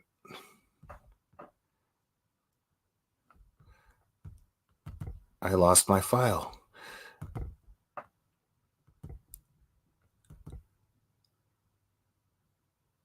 All right, so the video of Daniels' interrogation and failed polygraph administered by Tennessee Bureau of Investigation agents on April 6, 2018 was a focus of a Thursday court hearing, which revealed more details about the moments leading up to Daniels' confession in the death of Joe Clyde. The interrogation video was shown as part of the defense attorney Jake Lockhart's motion to suppress the confession, which Daniels has since recanted. Lockhart is arguing that the confession was coerced out of Daniels during questioning. So he is claiming coercion. The following details emerged during the video, which was shown in the Dickinson County Circuit courtroom in Charlotte. Following the polygraph by Special Agent Ronnie Faulkner, in which Daniels said he was a nervous person, hoped Joe was found, and repeatedly said he didn't spank or hit his son, Agent Joe Boyd and Faulkner both began questioning Daniels. There's no doubt something happened to little Joe, said Faulkner following the failed polygraph. Excuse me. Boyd said he knew Daniels wasn't telling the truth and believed Daniels had suffered a lapse in judgment. I didn't want this to happen, said Daniels several minutes into the questioning. I feared he would escape.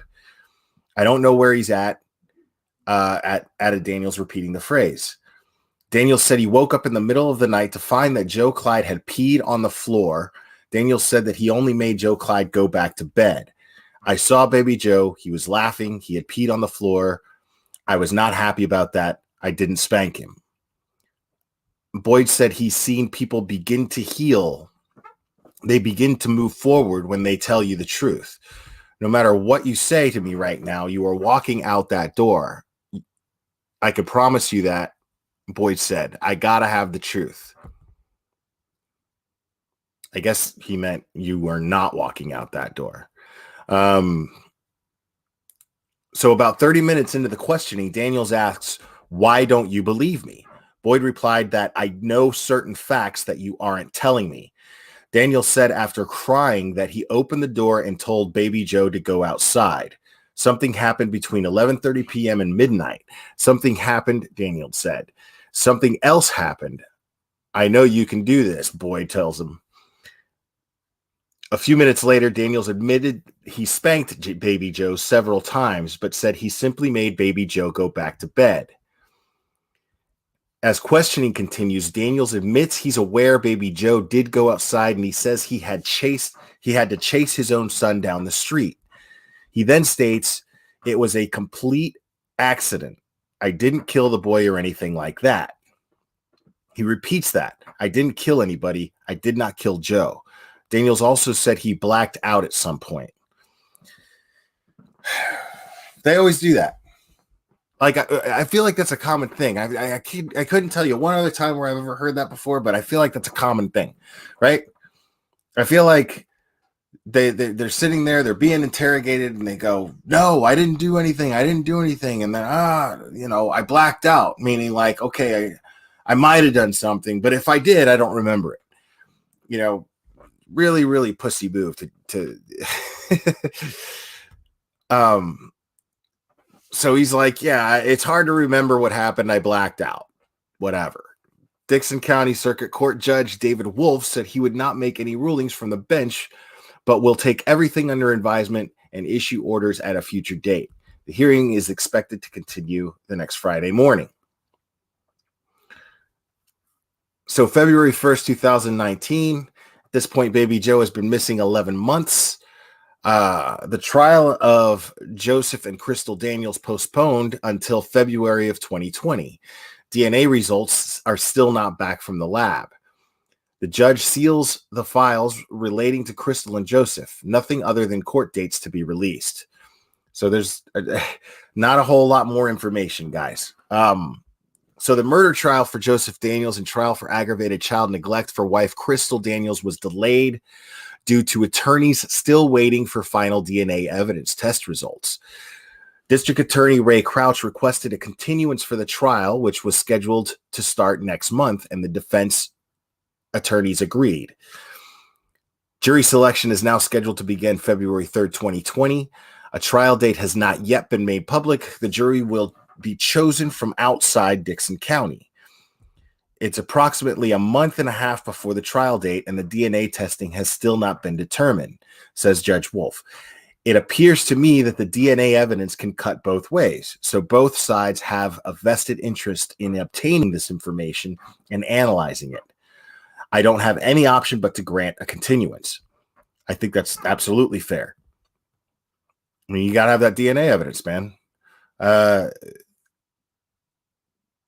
So, I mean, obviously the defense is going to stall as much as they can, but they make for the first time, they make a valid argument here.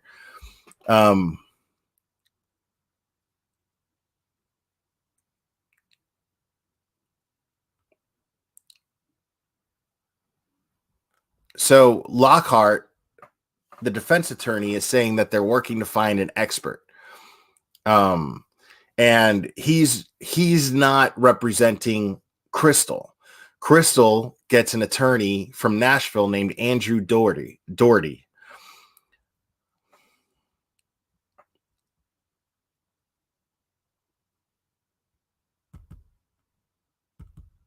Okay, so I've got another video here.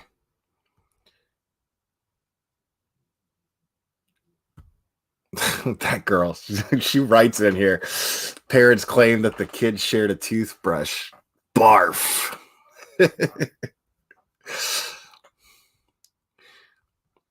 And this is a quick one, guys.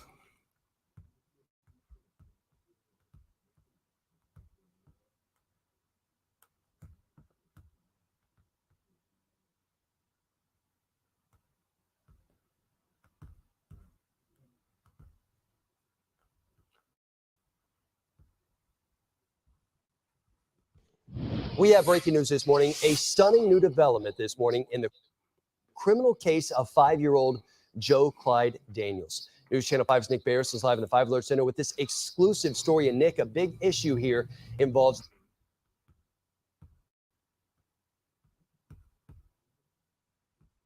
Oh my God.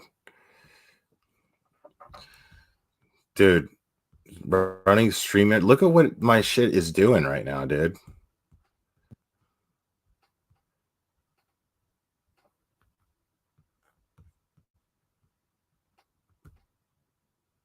Hold on a second, guys. Dude, that doesn't even, I've never even seen it do that, bro.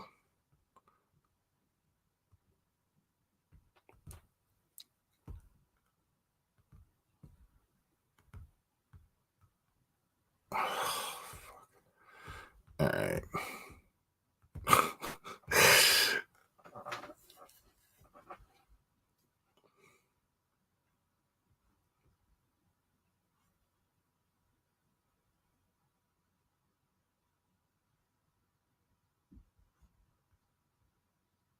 We have breaking news this morning. A stunning new development this morning in the criminal case of 5-year-old Joe Clyde.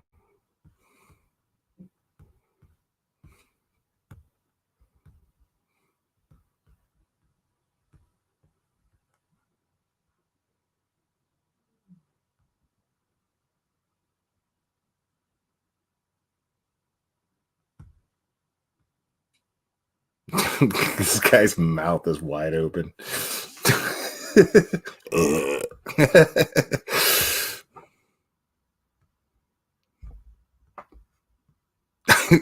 I'm not doing it on purpose now. Now I'm trying to get this thing to play. Daniels. Daniels. There we go. News Channel 5's Nick Barris is live in the 5 Load Center with this exclusive story. And Nick, a big issue here involves DNA testing, which could be key in this case. As in many cases these days, DNA really plays a role. Exactly right, Adam. DNA testing, physical evidence, key to the case, but there is a big problem that we've learned this morning. No one has any of Joe Clyde Daniels' DNA. Yeah, you heard that right.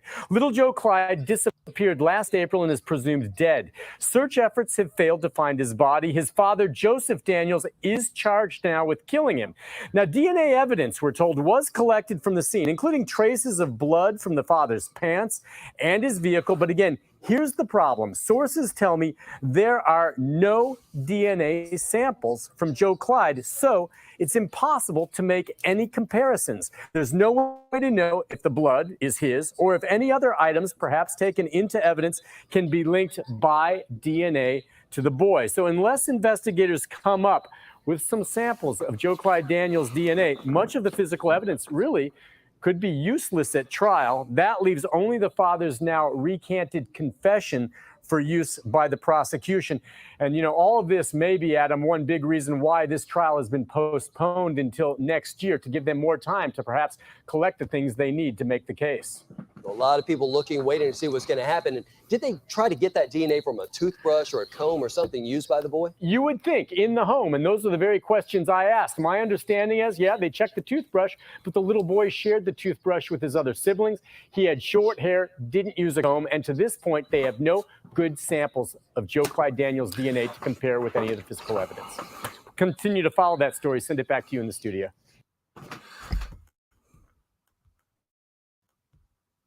Dude, how in the shit is that even possible? Like, no evidence, no DNA samples of Joe Clyde Jr., baby Joe Clyde, no DNA evidence, no DNA samples to test against found in that home. I mean, how? Okay. Is that just because these people are just trashy? Can't even get their kids their own toothbrush, that they all shared the same fucking toothbrush, right? Or did they all share the same toothbrush because this dude is that smart and they've been premeditating this thing for a long time? I think that's unlikely. But the thing is it's possible. The possibilities of what's going on here are fascinating to me, because what if this guy is that smart? He planned this for God knows how long. His autistic son, who's nonverbal, is so frustrating and such a handful that he's like, we got to get rid of this kid. And I don't know how we're going to do it, but we got to get rid of him.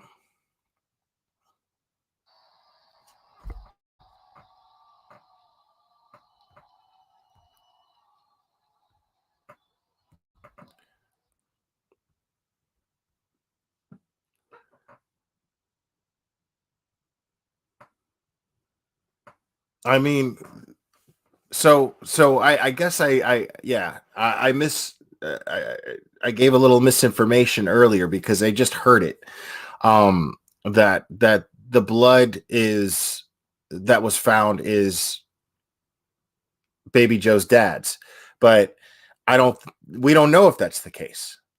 We don't know. We have no idea, because they've got blood to analyze. They have blood samples to analyze, but they have nothing to analyze them against.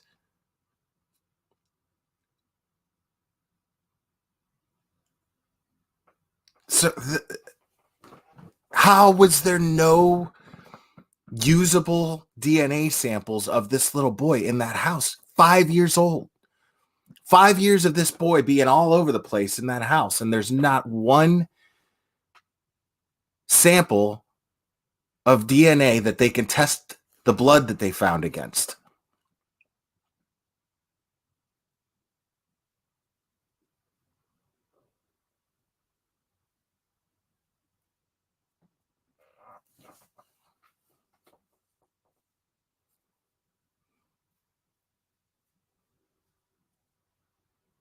Well, Hound, I don't know, man.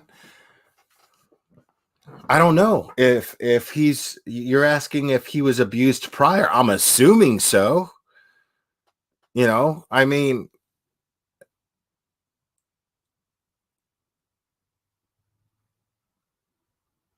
but at the same time, I mean, I'm not aware of.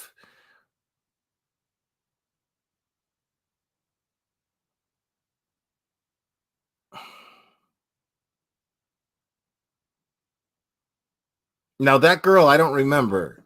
Can you confirm if uh can you confirm if CPS, because I think I remember CPS was actually uh looking into that household prior to Joe Clyde Jr. uh or Joe Clyde the third being missing.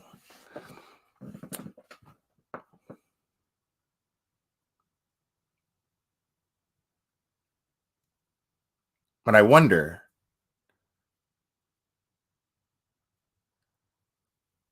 Yeah, I think so. Lynn DS, I think I remember saying that last time. I just can't remember.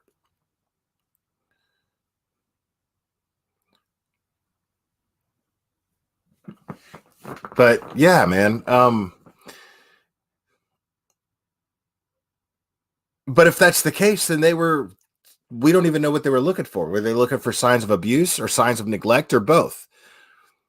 Because the kid's using the same toothbrush. Well, I mean, I don't know what the policy is on that. Dude, I would never use my brother's toothbrush, dude. I would never use my brother's toothbrush. I laughed so hard at the Seinfeld episode where he was dating a girl and he was like, I forgot my toothbrush. And she was like, you could just use mine. And he was like, dude, no, I'm not sharing a toothbrush with somebody, dude. Which is crazy. There's a woman whose mouth I will put on my mouth, but I won't share her toothbrush. That's fucking gross. I'm not doing that shit. I mean,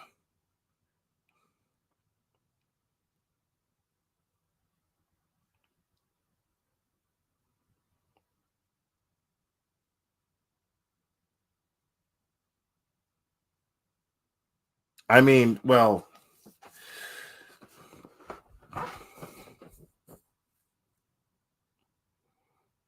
and I'm not judging couples who do that. Like I said, it's not that it doesn't make sense. I mean, if you're going to put, you're going to put each other's tongues in each other's mouths regularly, if you have a healthy sex life, sharing the same toothbrush really isn't that bad. It really isn't. You know what I mean? Share the same forks sometimes. I'll do that. But I don't know what it is. Share the same toothbrush. I just won't do that. If I did, if I was forced to use somebody else's toothbrush, I'd boil it. I would literally put it in boiling water. And then I'd be like, all right, I'll use it. Which is just weird. It's just weird considering the other things that you'll do intimately with a significant other.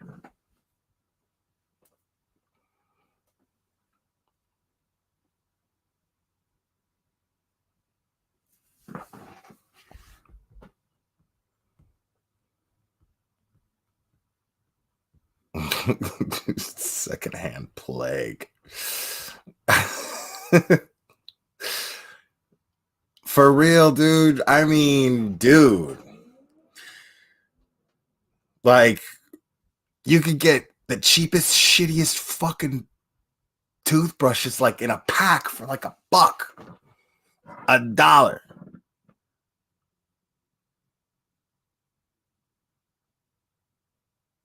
Yeah, I mean, that's abusive.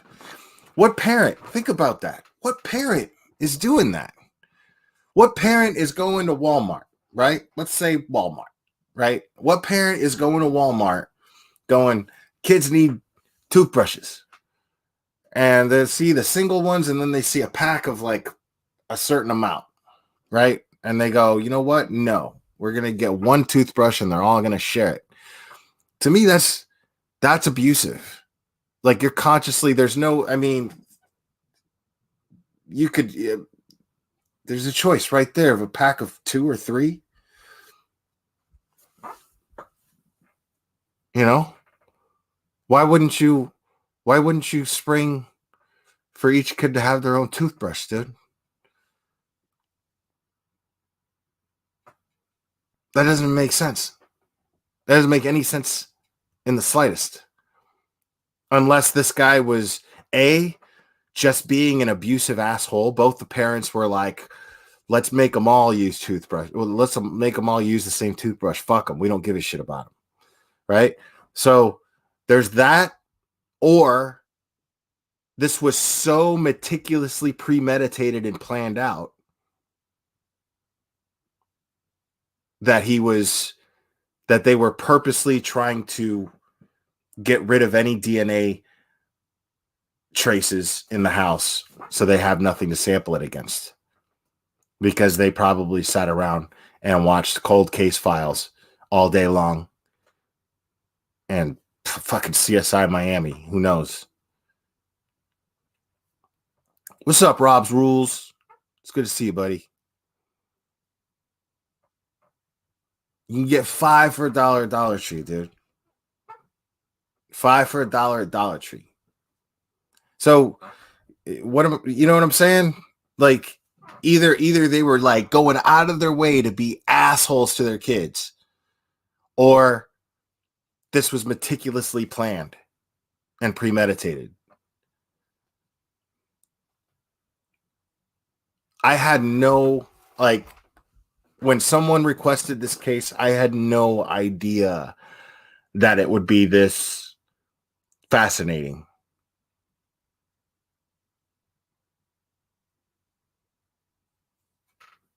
Because this guy's got me thinking. That near genius level thing from his IQ test has just got my wheels turning.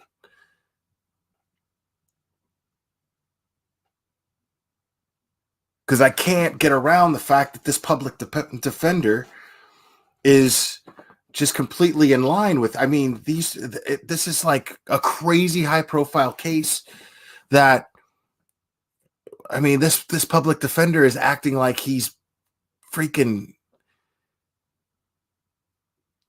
like he's Keanu Reeves in The Devil's Advocate, just the best.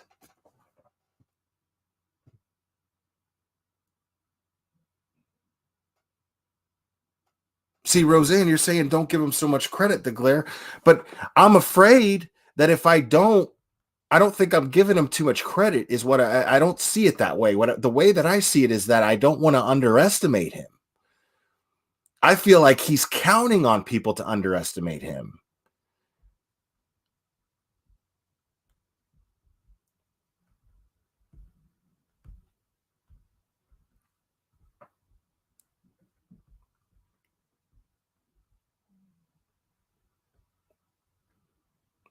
The Devil's Advocate, man. That movie's awesome, dude. I don't care what anybody says.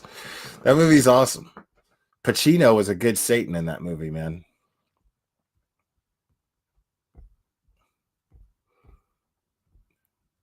Where does he sleep? Who says he sleeps? Where does he fuck? Everywhere. That's the best line of the whole damn movie. Al Pacino is awesome in that movie.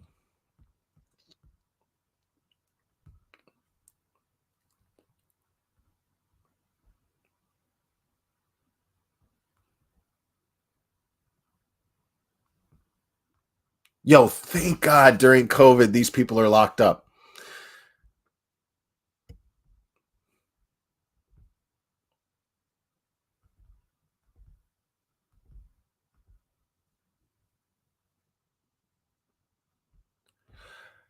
Nobody does. Katie too. Nobody does. I'm just telling you what the results were in his IQ test. I mean, you can't deny this. You can't deny this. Yeah, you look at his face and he looks like a mouth breather. But this guy has been openly fucking with the cops. He took them to approximately 6 or 7 locations, according to that TBI that we listened to sitting on the stand during the preliminary hearing. And he said 6 or 7 locations this guy took them to, and they searched like crazy, looking for this little boy, looking for his body.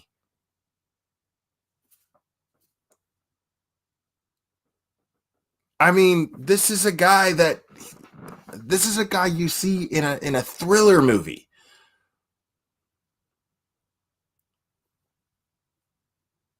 Rachel Hudson, I'm with you, man. I think that's the safest thing to assume. I think that's the safest thing to assume at this point, is that this is premeditated. Absolutely premeditated. Now, I don't know if he's as smart.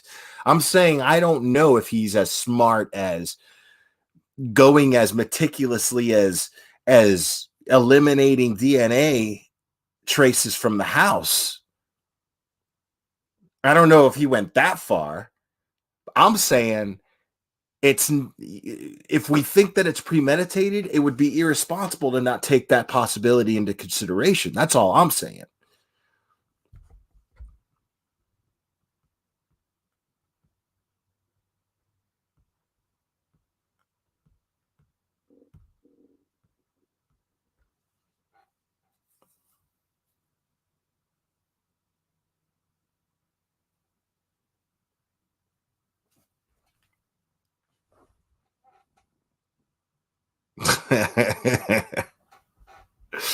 That's funny. Totally looks like that dude. Bite just sent me a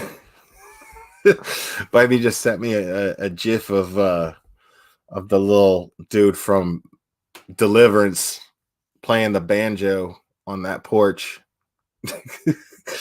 That's totally what he grew up to be, man. But smart.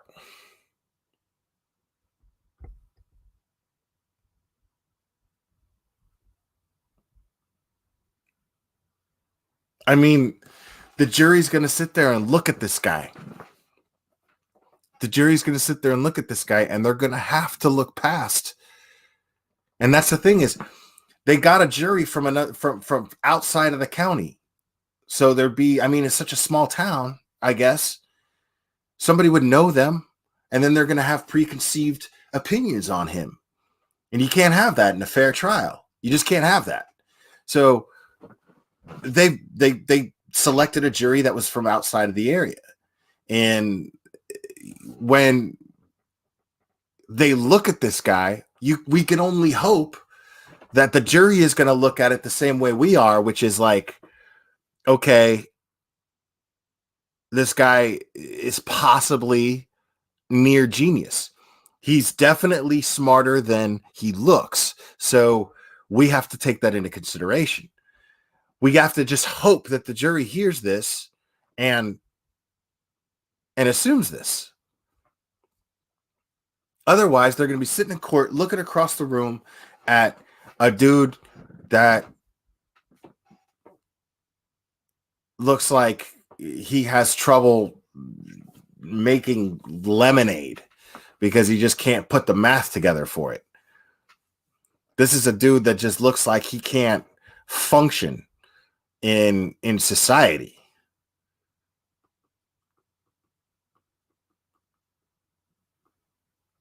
He looks like a cliche rural person who never interacts with anyone because he lives in such a small area. When you glance at him, that's the first thing that comes to your mind. When you consider where he's from,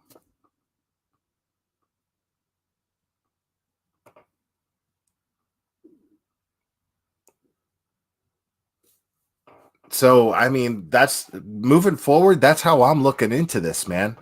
I'm looking into this as, officially, I'm looking into this as this guy is a lot smarter than he looks. And let's hope that a jury sees it.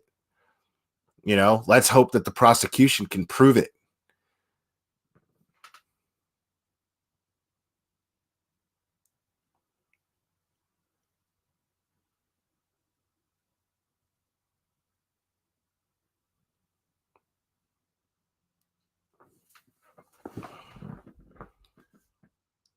I mean, I'm genuinely concerned that they might get away with this. I am genuinely concerned that this guy is fucking up his own credibility, which is honestly, ironically, the one thing that the prosecution has. They have a confession. They have a confession from this guy, but he's recanted the confession. But that's all they have. They don't have any DNA, and they don't have any. They don't have a body.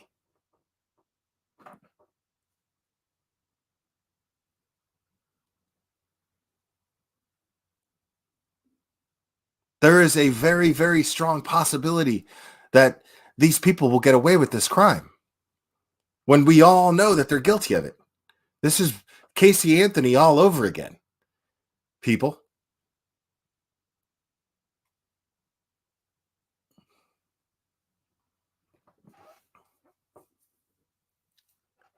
This concerns the hell out of me, man. It should concern all of us.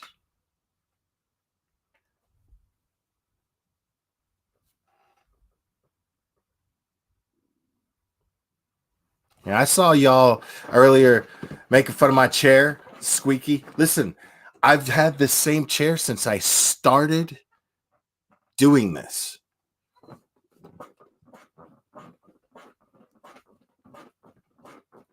The chair is part of the glare. It just is.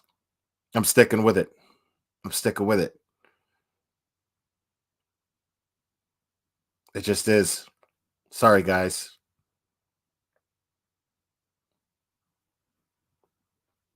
I've had the same squeaky. This chair is always squeaked too. This chair is always squeaked.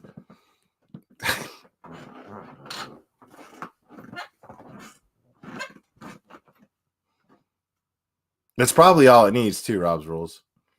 Probably just needs some WD-40.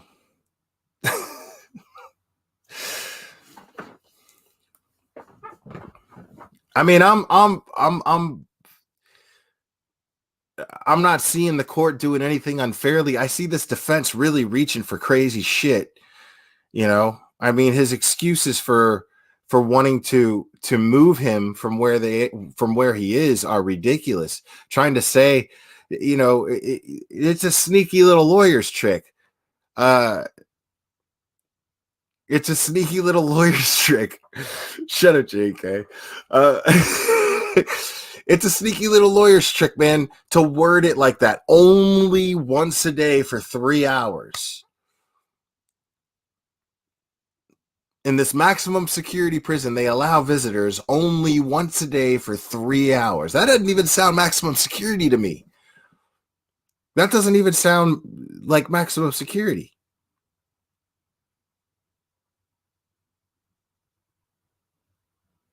Dude, I'm telling you. Again, my band, we weren't that good, but we were tight. You know what I'm saying? We were tight. And it takes a lot of work.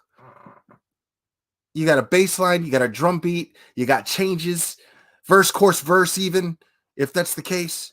You got vocalist coming in at the right time. You got to have everything. Drummer misses a fill, whatever. And you practice to get this perfect.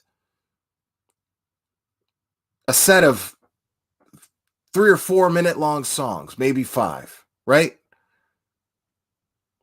Whole set. Let's say a 30-minute set. To practice this, we did this twice a week for 2 hours and drank beer half the time.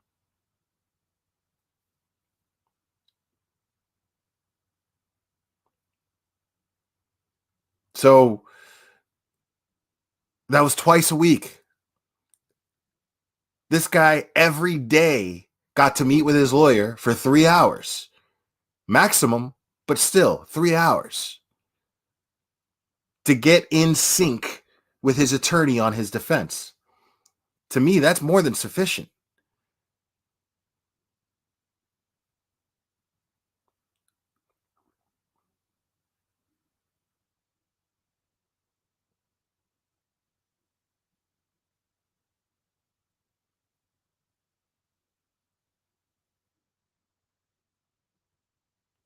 Yeah, thanks, Lufa. See, Lufa's my friend, dude.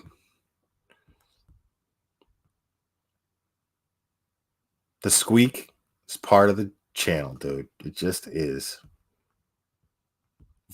Right, Lynn Diaz? This guy sees more people than I do.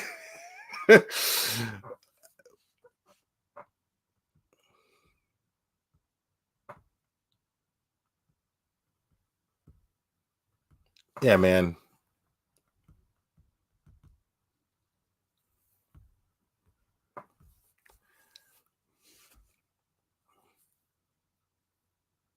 Yeah, I mean, ridiculous excuses to want to move the venue of the trial. Ridiculous excuses that the that there's gravestones, like little tombstones, like a monument that honors murder victims in front of a courthouse that provides the justice or does what it can to provide justice for murder victims. It sends the message that that's what a jury's supposed to do. Yeah, motherfucker, that's what a jury's supposed to do. That's exactly what that's your argument. That's your argument. That it sends the message that a jury is supposed to get justice for murderers. Yeah. It's exactly the whole point. That's what a jury's supposed to do.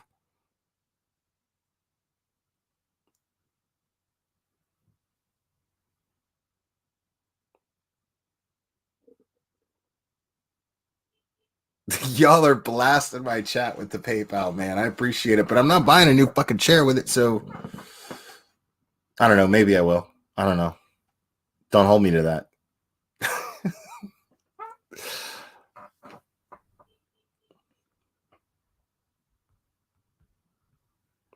Dude, Lufa. I'm rocking the Tennessee flag right here, dude. I'm rocking that right here. Things are definitely here in Tennessee, dude. Yeah. I mean, this community is gonna want justice. I mean, it's a high profile case, man. It's a high profile case. So I don't know how much of this jury is not watching the news. You know what I mean?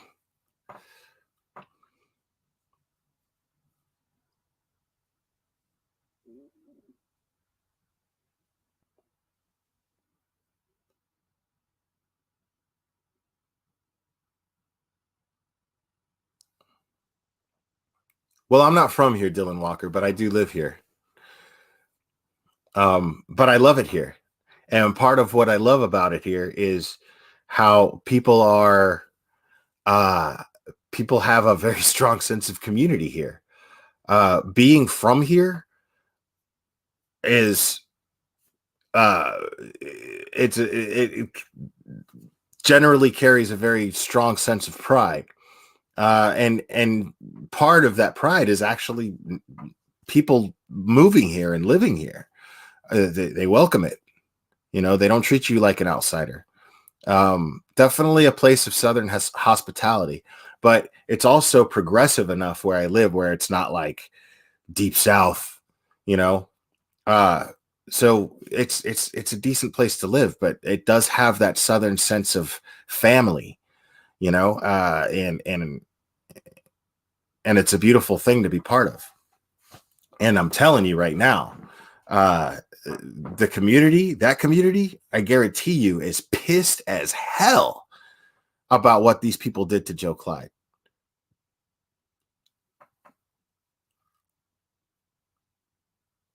Lufa, every time you type, but I'm a Cali girl, I read it as call girl.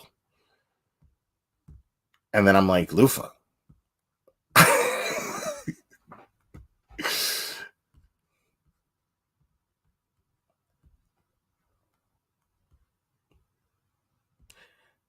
Hey, listen, Nicole H. Goodwill's has chairs, but Goodwill has chairs that squeak too, bro. Okay?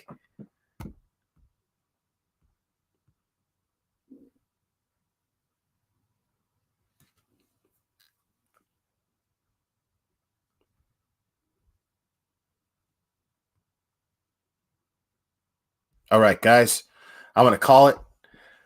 I appreciate you. And big thanks to that girl for all her help with this. We're going to do a part 3. She's already got that in motion. I love you guys very, very much. And we will do this again very soon, my friends.